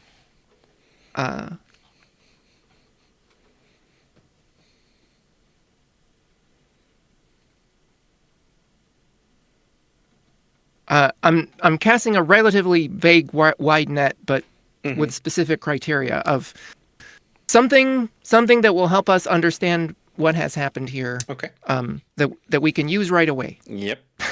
That is going to be a level 6 task. Standard. So power shifts, bump it down to 3. Yep. Efforts. Am I allowed to bump it down to automatic? Like Yeah, go absolutely. all 3 down? Yeah. Well, then I will do that. All Spend right. another 4 intellect pools. How much? Save myself rolling another terrible. What? It's a big pool. How much intellect pool have you got left? Oh, my pool is 23 when it's full. Oh, okay. Wow. It's a big pool. That's a big pool. The really amusing part about Cora is that she has the ability to use points from other pools when she would need intellect, but the other Yes, pools so are I like could be abysmal. raising other things and it'd be way more efficient, but that's not Cora's Yeah. style. Fair. Those are for emergencies. Yeah, those are like emergencies. Like we're just gonna focus on So you kind of like cast this net, and you remember what it looks like. This kind of like light strand web of causality that you can access at times, and you kind of like focus down, and you have been training for this. You have been kind of practicing this ability, and it almost comes to you instantly. And roll me a d20 just in case you're succeeding at any rate. But I want to see if you maybe roll a really high Okay. number. fine. 17. It's not 17? really high. Okay, that's okay. It's respectably high. It's respectively high. It's a decent height of a number. So you kind of like access this web, and the first thing that you kind of notice is that it almost feels frayed, not in a way that it is impossible to produce. It is still fully functional, but it seems that a lot of it has been truncated, and then that certain parts of it have been kind of locked away in some strange way. So there's like a lot that has happened here that has affected this kind of meta level of causality of the world. And you kind of like start going from node to node as you're used to, as this kind of like dizzying breakneck speed of just flashing from node to node, where you almost get the feeling that you're no longer part of your own body, but just a consciousness that transports itself between possible realities. And as you kind of like bump around like a maddening pinball, at some point you kind of like snap back to your own body, and you open up your eyes, and you have like this distinct feeling that direction is the direction you need to head if you want to find out more about what has happened. And you get the vague idea that direction is roughly the same direction where the spherical thing was that Rex had pointed out. And I think this is going to be a point where we are going to take a short break. Do you guys want 10 or 5 minutes? What do you prefer? I just have to refill my water bottle, so I'm fine with short. But Yeah, I'm good with 5. That's Okay, fine. let's Yeah, do a that's fine. 5-minute break, and we will be back at 12 past the hour. And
the game. And here we are back. Welcome back, everyone. So, where we left off, our characters have just realized that Cora is saying that the best way to find out more about what has happened is to head in the general direction of the moving thing that Rex saw. So I guess it makes sense. we can be careful. Yeah, well, I mean, it's not possible a though. Distance and Like technically, I didn't specify. Like, because it could be like, Yeah. we find out what's going on because it, eats us or whatever, and then we're like, oh, so it's eating people. That would explain it. Thanks. Then it's a little too late. But At least we know. on the other hand, Well- if that thing is looking for something, maybe your wayfinding is looking for the same thing. could be.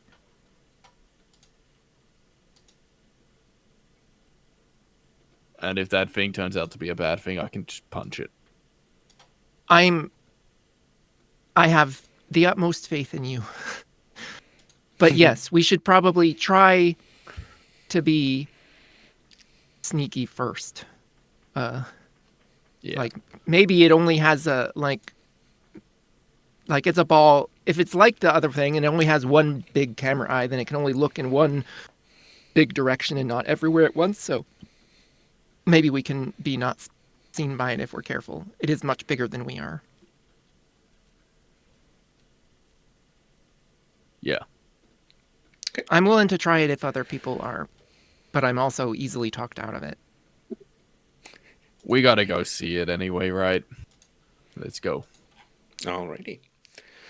You head towards it in that part of the area. Like you said, nothing changes much in the way it all looks. Buildings are crumbling, dilapidated cars. Everything is still kind of like this orange hue, this dust, this wind that is blowing. It's all kind of the same. And you kind of approach this area that seems to have actually have been some sort of cordoned off area, and from these holes in the wall, which some of them are quite large and easily passed through, you see beyond them kind of sort of slipshod made kind of, it's almost like a metal shanty town. I think they're called shanty towns. Can't remember. But it's kind of Tracks. just kind of like slipshod little huts and everything, and you easily enough kind of like creep up to it. You don't even have to roll particularly for being stealthy, because this sphere is definitely huge and it is floating, but it seems to be very much interested in stuff that is on the ground rather than its surroundings. And as you kind of like look around, I am going to post in our chat a picture of the sphere, and hopefully my thing will have worked out and I can show it. And it is this kind of like large metal sphere. It looks pretty much identical to what you had in your hand, but much larger, Cora. And it seems to have this kind of lens in the middle of it that just like slides across its surface. Like, it's not even the whole thing that rotates, it's just that the lens itself very fluidly moves across the sphere. And you see that there's many like smaller ones that don't exactly look like it, but have like similar kind of they seem to have similar architecture of form, if that makes sense, that seem to be kind of like ministering to these things on the ground. And as you look beyond, you see that these things on the ground are skeletons.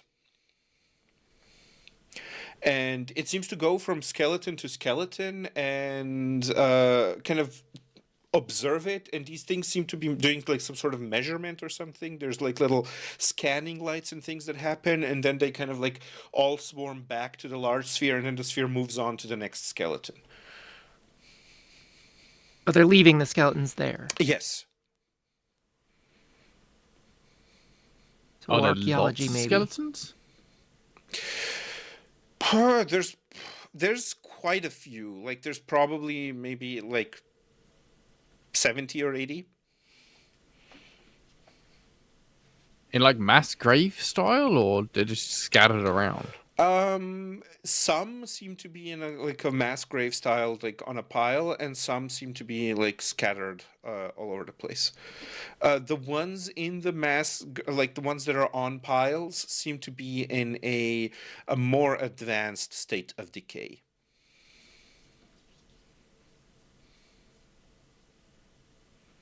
Okay. Well, I reckon we found the bodies. At least some of them. Well, I mean, it's not a whole city of bodies.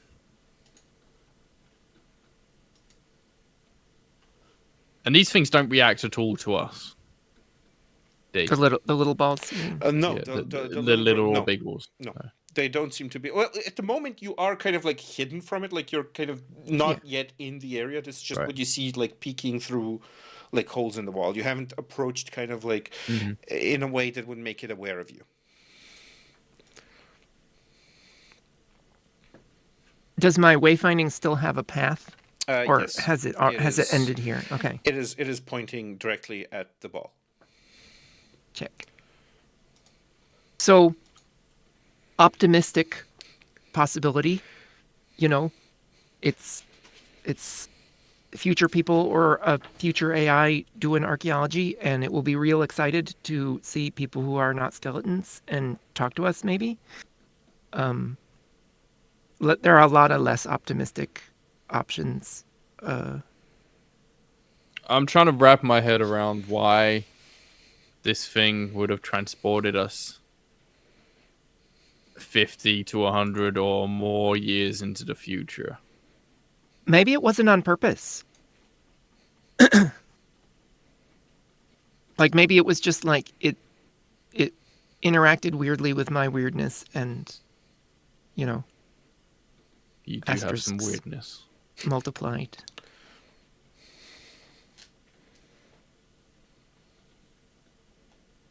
Okay. So Okay, so what do I you can reckon? so I can see. You said you implied that we can see skeletons that are in a less advanced state of decay, Yes. like implying they have like tatters on them or something. Yeah. I Like mean, it's some hard to of them- see from this distance, Exactly, yeah. But some of them seem to have like at least some remnants of clothes or whatever, and the ones that are on piles seem to generally like be at that point where even the bones are so brittle that they might even break and like fall apart at Okay. contact. So, so Cora's gonna like sort of be staring in the direction for a second, and she's like, "So, there's a thing that I might be able to do with the like, sort of threads that connect everything together. I haven't tried it before, but I've been thinking about it, and I really, this is a terrible. I really don't. This is so awful. This is very awful. I'm just not going to think about it. It's like ripping off a Band-Aid. So Cora just sort of like makes a vague grasping motion in the direction of one of the skeletons that is less decayed, and then she yanks. And this would be the fetch ability that I bought recently.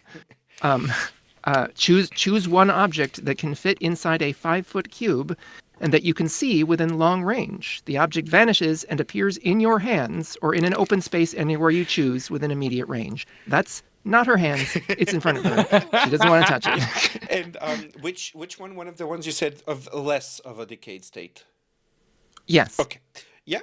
And that's cool. That's free. Yeah. So you kind of like make the fetching motion, and you guys see like this skeleton that is lying on the ground. You see kind of this intricate webbing made of light kind of propagate itself across the skeleton, and then it just kind of almost dissolves. And then all of a sudden, it again, this webbing appears, and when the webbing itself kind of peels off, you see the skeleton in front of Cora. Also, body. I'm hoping that based on the dryness of the air, that there isn't a smell. There is no smell, no. Okay. So, is there any obvious signs of how this person died? Not, having any specific forensic knowledge other than movies and TV. There seems to be a pretty big hole in the skull.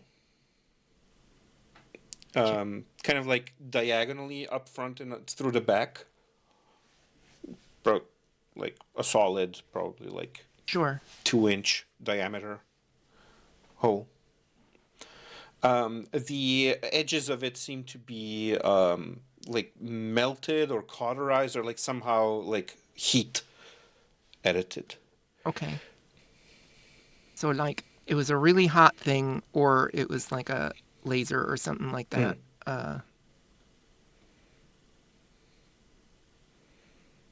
I am going to offer an intrusion here. Are you offering it to? Whoever wants to take it, I can make it work. Sure, why not? Okay. Yeah, so you take an experience point. You give someone else an experience point, please. I will give it back say to we did Corey, who's close behind. Okay. So Cora gets a second one. And, a second one for today. Indeed. So yeah, as you're kind of like looking at this skeleton, Remy, you kind of like pay attention to the way it is formed and everything, and you realize that the bottom half of it seems to be covered mostly in rags.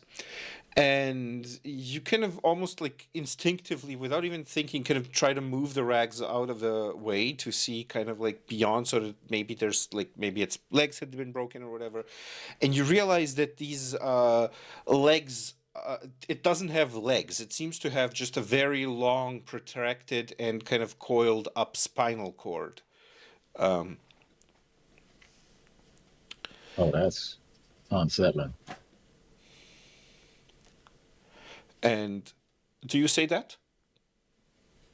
Yeah. Mm-hmm. You say that, and all of a sudden, you guys hear kind of a voice of like an old, kindly granny voice, all of a sudden, like emanate from the large sphere, as it says, inconsistency detected.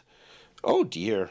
And kind of the sphere kind of like turns around, and all of a sudden, it's like within the blink of an eye, it teleports and just looms above you. It's there, and it's kind of like scanning, looking at you guys, and then it kind of like looks down at the corpse, and then back at you guys, and then another voice, which sounds like an older man, says, "Huh, temporal anomaly detected." You don't say. We come in peace. I think you're supposed to say that one. You hear kind of, They're supposed to say that. Really, they're in the big flying thing. you hear a voice say, "The living are no concern to us." Well, that's good. Okay. Rex has been like charging up one of his fists, and like when they said, "Oh," he's like lets out a sigh of relief and like releases the fist. Hey, I don't suppose you could tell us, what's going on? Or you kind of like you say that, and the eye kind of like turns over to you and like looks at you, and then you hear from it emanating Remy's voice. And Adam, if you would please. Took us too long to figure out what he was up to. By the time we did, he accomplished everything he meant to. No more psychics were born, no more saviors for all those threats from the outside. Just a question of waiting for whatever next disaster was coming. one apocalypse after the other. Survivors survive, survive. There's always less every time I turn around. I guess the universe just runs down at some point.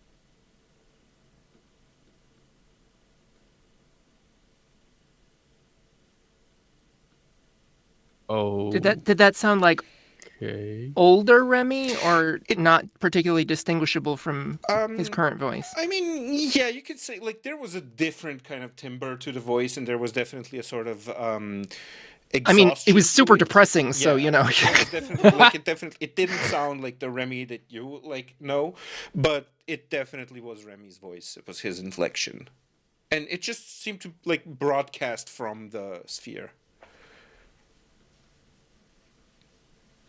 That's just rude. I mean, we did ask. Is that like a historical archive? And there is kind of a short pause, and it kind of like looks at you, looks at Remy, looks at you, and goes, "We collect knowledge from the deceased and soon to be deceased."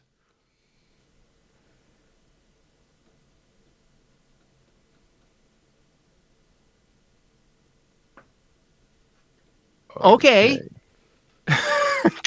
Wait, if that's me, So- you know who shot me? It kind of like it looks and it says, "Yes." Okay, I kind of asked for that one. Could you enlighten me to that knowledge? This body did not see the attack coming. It came from above. A sniper of the Praetors. Sorry, the Praetors or the creators? Praetors. Praetors. Yep. Okay. What about that? I have to follow up on that later. Or earlier, technically. And it kind of like swivels around and looks at you, Rex. And then it almost seems like it blinks, like the lens almost like darkens for a moment and then lightens up and darkens and lightens up. And then it plays Cora's voice. And Dora, if you would.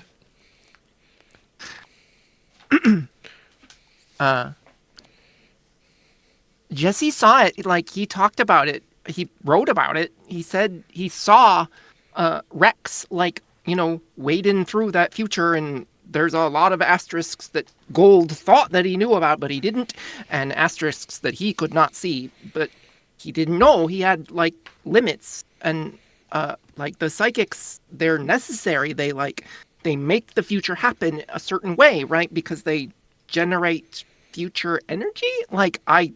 It's very weird. I never really got it. And now it's too late.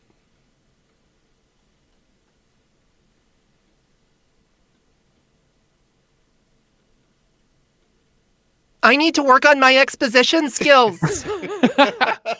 Rex just kind of looks up at this thing. He's like, "What are you?" I have These ADHD. units are called Oh, you dead mean eyes. that? Okay. Dead eyes? Wow. Dead wow, eyes. That's... Some You couldn't refer have to gone, like- these units as grave watchers. Oh, see, that's much nicer. Where did you come from? Unknown. There. Do you have any, do you happen to remember me, like, picking up Tiny one of you in a park somewhere between 50 and... Make me a intellect roll. This is a level 5. Okay. It is related to kind of making a connection, not in the intellectual sense, but in the interpersonal sense. Oh, no.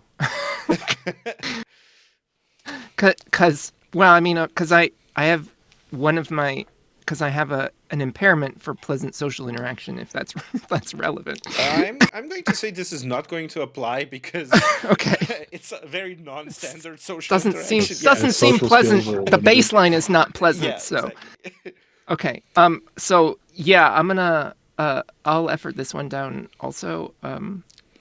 So we'll make it a 2. hmm 13. 13, nice. Yeah, so it kind of like moves over to you, and again, there's like this kind of like clicking motion of like the lens darkening and lightening, and kind of looks at you, and a voice emanates from it, and it says, "Oh, oh yes, yes, we met before. Yes, you held this one for a short time." Hi again.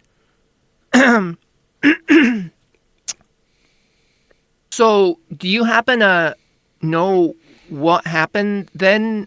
Like, did you see us disappear or something? Because we don't know why we're now as opposed to then. It kind of Like- one of its kind of like additional drones or modules kind of like pops out and displays a hologram, and it says, "You are still there." And it kind of like displays an illusory kind of like a hologram of the three of you, like Cora standing, like Cora at the bench with like the ball in her hand with it like floating up above, and you see like these thin strands of light like connecting her palm with the ball, and then thicker strands connecting her kind of like like her heart with Rex's and Remy's hearts, and like all of you are just stood there.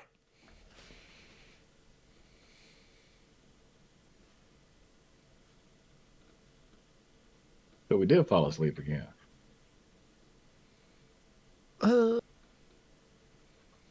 This is like some sort of time vision.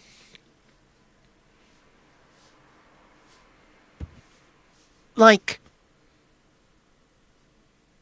you said it was an anomaly, or somebody said it was an anomaly. So, did you not do it on purpose? Did I do it? Yeah, this audience was requested by you.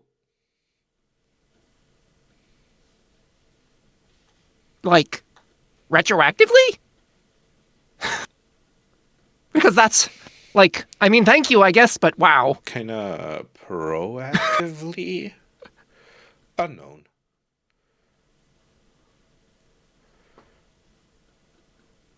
Okay, so not just because I asked, like a minute ago to know what was going on, did you make that happen, whatever, 50 years ago? This unit is just an archive. Okay.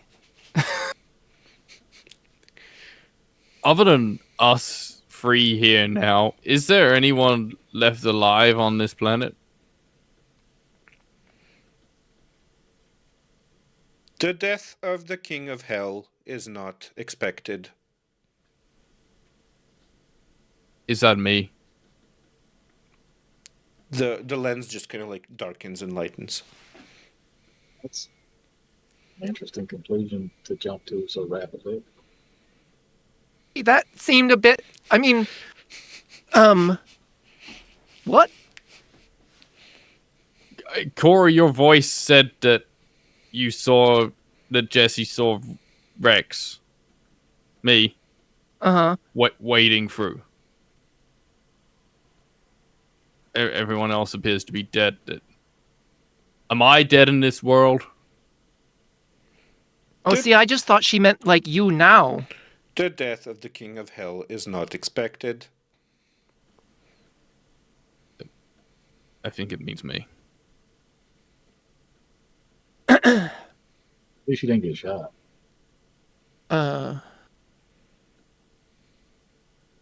Okay. Hey, the people who, didn't die over there where you were, Like, do you know what happened to the rest of them?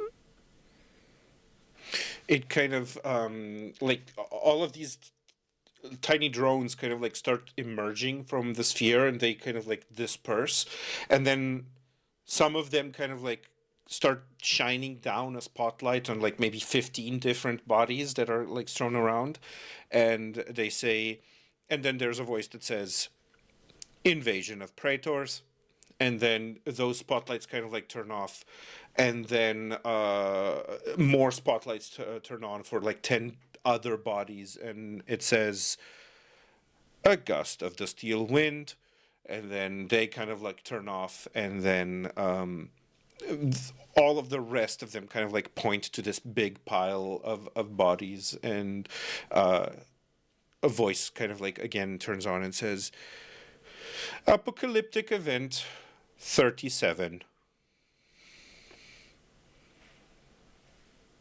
I had to go down. Okay.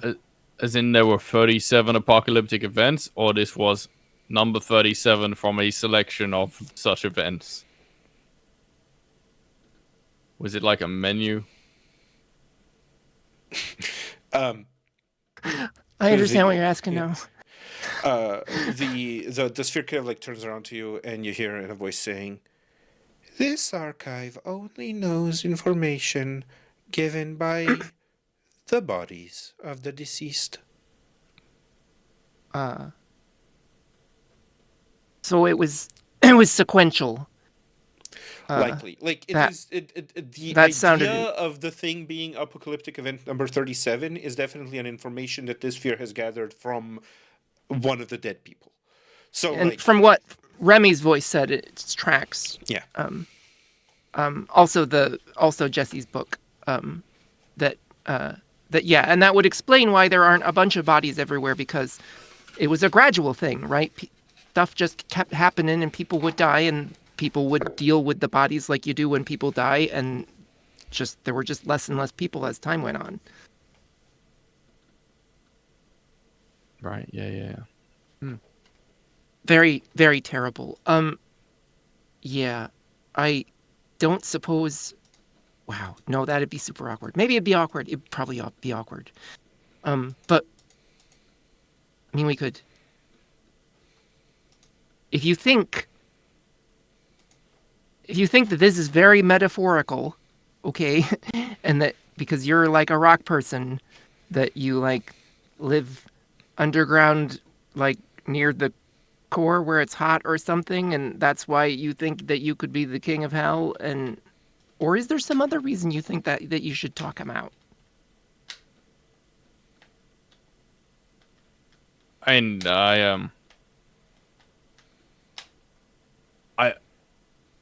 I've seen a place that seems to be like hell. It's like very fiery and lavey and hot, and are there people being tortured there, or? Yeah, I mean, maybe. There's people that revere me, so if it is hell, then the idea that I could one day become the king of hell seems not any more far out than this place that we're in right now. I mean, this is a pretty standard apocalyptic future scenario, whereas like you being the like literal devil is several more asterisks down the road. Oh, hey, no, they didn't say devil. Well, king of hell is like. Like, I don't know what happens in the future, apart from apparently this. I mean, maybe there's just a nice Airbnb called Hell. Provide. The sphere kind of at this point turns around and like focuses on you, Rex, and then it turns off towards the horizon, and then like turns back to you, and it almost like seems to vibrate a little bit and shimmer, and then a voice from it just says, impending paradox detected. And it kind of like almost floats very close to you, like almost like invading your personal space, and all of its kind of like little drones start like popping out and like coming towards you and starting to like kind of scan your body and like. Rex is clenching his fists again. And you guys feel this tremendous earthquake start to emanate like from somewhere off in the distance, but it just kind of like almost like a wave passes through, and you're almost like made unstable by this. And then all of a sudden there's this crack in the earth that slowly opens up, and then it all just kind of splits open, and you see this impossibly large stone hand kind of like come out of the earth and kind of grab onto the soil, almost like it's trying to pull itself out. And this hand is like probably 10-15 meters, like the span of it is probably like 10-15 meters huge, as it kind of like grabs down to the ground, and this creature starts pulling itself out. And the sphere kind of like turns towards that. The drones go towards that hand and like start inspecting it as this giant stone creature that seems to have all of these cracks full of magma that seep out into the world is slowly pulling itself up out of the ground. And the sphere kind of like turns back towards you guys, and it says, "Impending paradox detected." And then there's kind of like a short pause, and it shimmers a little bit, and it says, "Unit in danger. Evasive maneuvers. Prevention of paradox. Prevention of paradox. Prevention of paradox." And it kind of like shimmers, and then just all of a sudden hurtles towards you guys, almost like a meteor from the speed and like intensity of it. And as it hits the ground, Guys, get behind me. as it hits the ground right in front of you, there's this giant flash of light, and you all open up your eyes back in the park, holding this small ball, and it's just a tennis ball, and there's two dogs eagerly expecting you to throw it. Rex's fists are glowing.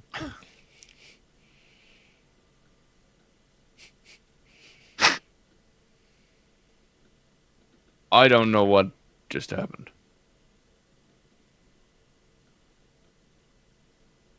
I have to do several things. Okay. First, we're going to reach in the bag and pull out what I presume is a second ball.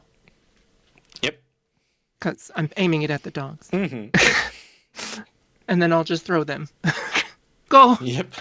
Yeah, and Go somewhere safe, dogs. the dogs absolutely run off after the balls, and you can make me a perception-related intellect roll. This is a level 3. Sure. I'm not going to apply That's any fair. effort to That it is because fair. Cora is Yep. done That is fair. knowing things.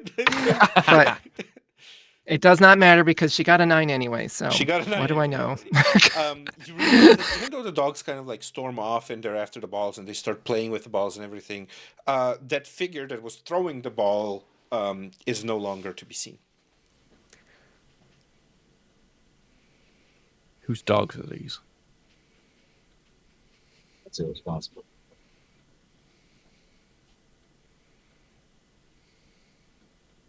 Guys, what Well- the fuck happened? We gotta stop tripping. I don't. Well, let's check. You know, do you have any laptops? Do I have any laptops? You do not. No, actually, you do have one laptop in your hand. Just one? Not this one. So, yeah, not exactly a dream, which made sense because it wouldn't have been a paradox otherwise for like Rex to meet I himself. suppose you could dream about a paradigm. Well, yeah, but the laptop. No, it's means I got shot by aliens. Well, will have been shot. We don't know that for sure now. But Rex, if you don't also, eat, how did you get so big? How does that work? I don't know. I'm gonna need a bigger house, a car. Okay. I mean, eventually, if you get big enough, everything is kind of a short walk. Just a Car hop, wise. skip, and a jump. So, yeah.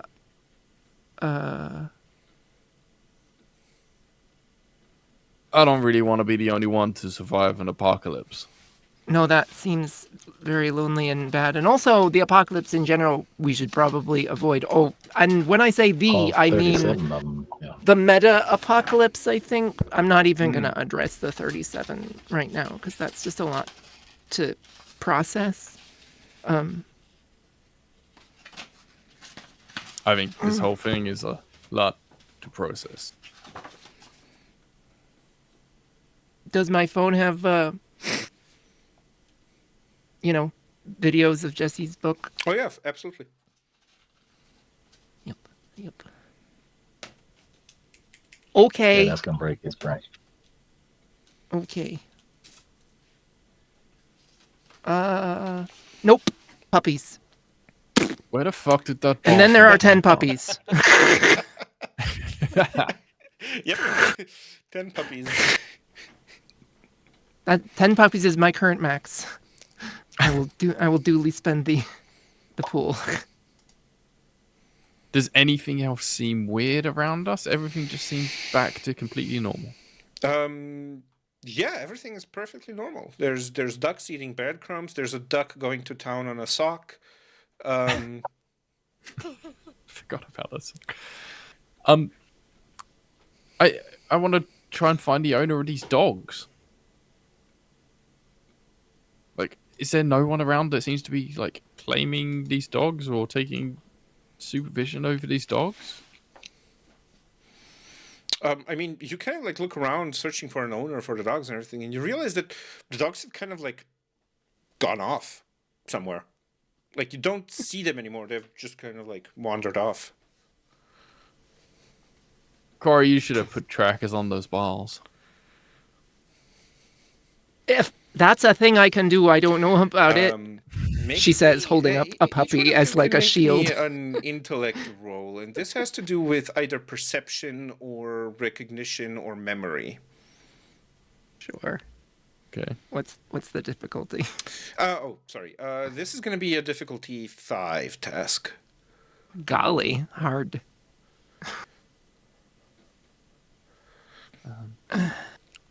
And I'll just use my specialized. No, Cora cares what happens to puppies. Sigh. Okay, so I'm gonna use I'm gonna do a thing I've never done before. I'm gonna do a recovery roll. Oh yeah. You're doing the action Wow. level recovery roll. It takes an action, and you recover 1d6 plus 2 points to a pool of your choosing, or spread across pools. It's usually like. Yep, that'd be 3 in this case. I rolled a 1 because I rolled a 1. Obviously, I rolled a 1, Yeah. so I'll just add those 3 in. Yeah. Then we'll go ahead and bump that down because Yep. Cora cares about puppies. I don't know. Okay, so I need. That's fine. So I'm down to 3 net then. Super good. Yep. Okay, so now we're looking at difficulty 2. Yes. So you need a 6 or higher. What about Remy and Rex? I got an 18. Is- Nice. A 5. No. Oh shit! Well, I forgot Remy's friendship thing. Yeah, Oh, yeah. we're at the end of a session. Oh, We yeah, can that apply takes it I down. definitely Yeah, no, so- I definitely would have used that. No, absolutely. We're going to apply that. And what did you say Remy got? I rolled a 13. A 13, and I okay. have a shift, so we've been down by 1. Okay, so 5, 4, 12, 13. Okay, yeah. So all of you pass. And you kind of like, as you're kind of like thinking, what happened to those dogs and everything, you're looking down and you realize that among these 10 puppies that Cora has kind of like produced, two of them seem to have a very kind of familiar coloration to their fur, and the way they kind of like stick to each other and play with each other, and the way they kind of like jump and stuff. It almost looks like they're like puppy versions of the two dogs that you had seen previously.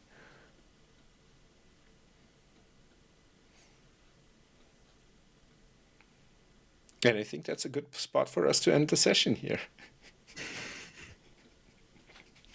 Yeah. Sure. Ben's just give it up.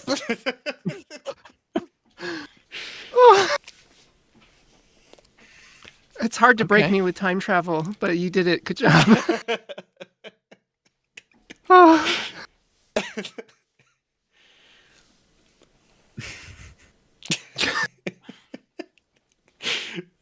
Alrighty. Well, we're gonna do a quick round of outros, and then we are going to raid out. And so let's start in reverse order. Adam, who are you, and where can we find you? Hi, I'm Adam, better known as Soul by most places on the internet. I'm a voice actor, game designer, software engineer, musician, just all general nerd.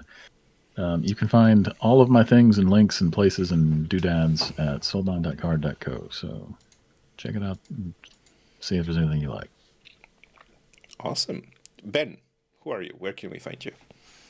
Hi, I'm Ben Newbon. I am on Discord, Blue Sky, Itch, YouTube, all the places just under my name, Ben Newbon.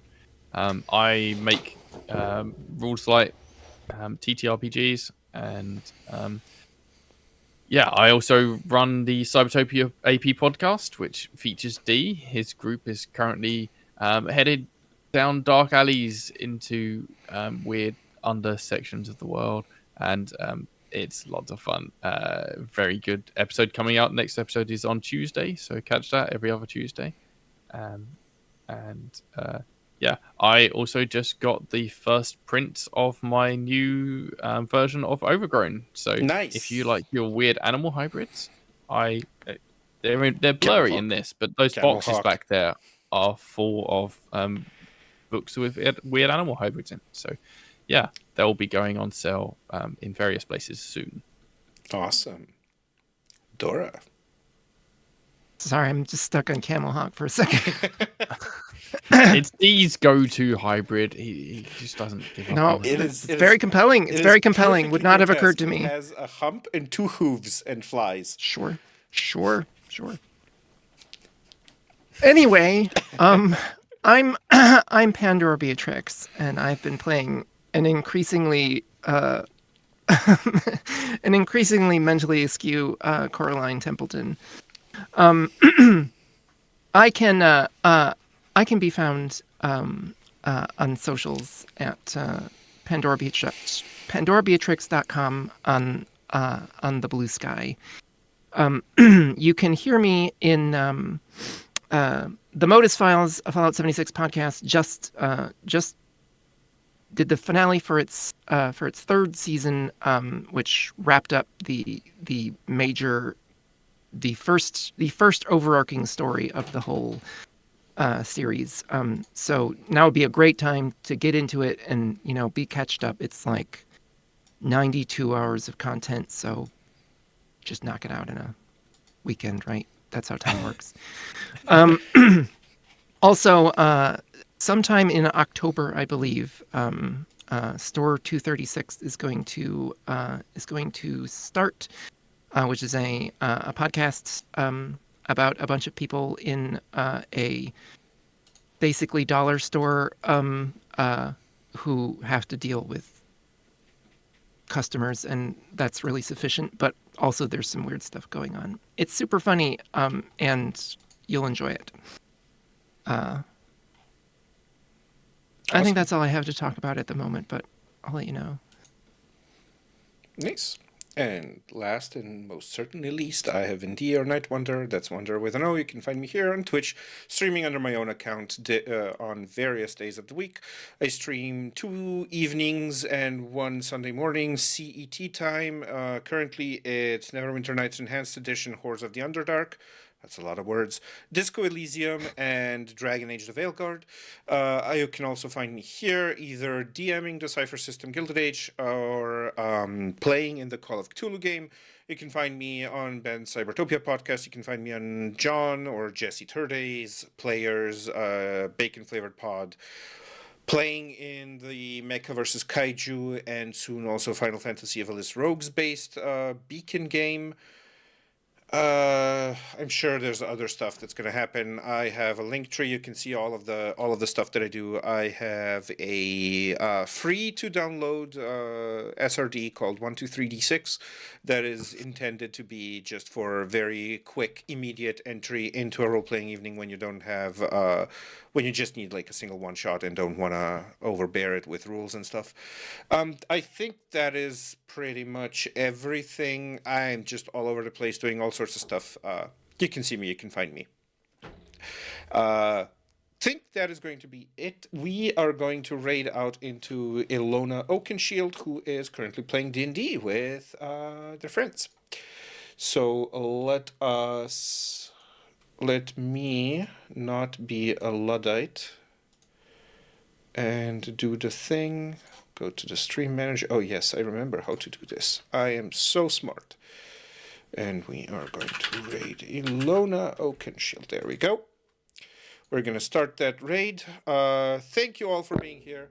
Thank you for viewing. Thank you for following. Thank you for lurking. Thank you for chatting. We will be seeing you. Us here will be seeing you very soon in 2 weeks. Others of us will be seeing you at other times. We have a whole bunch of games playing on this channel.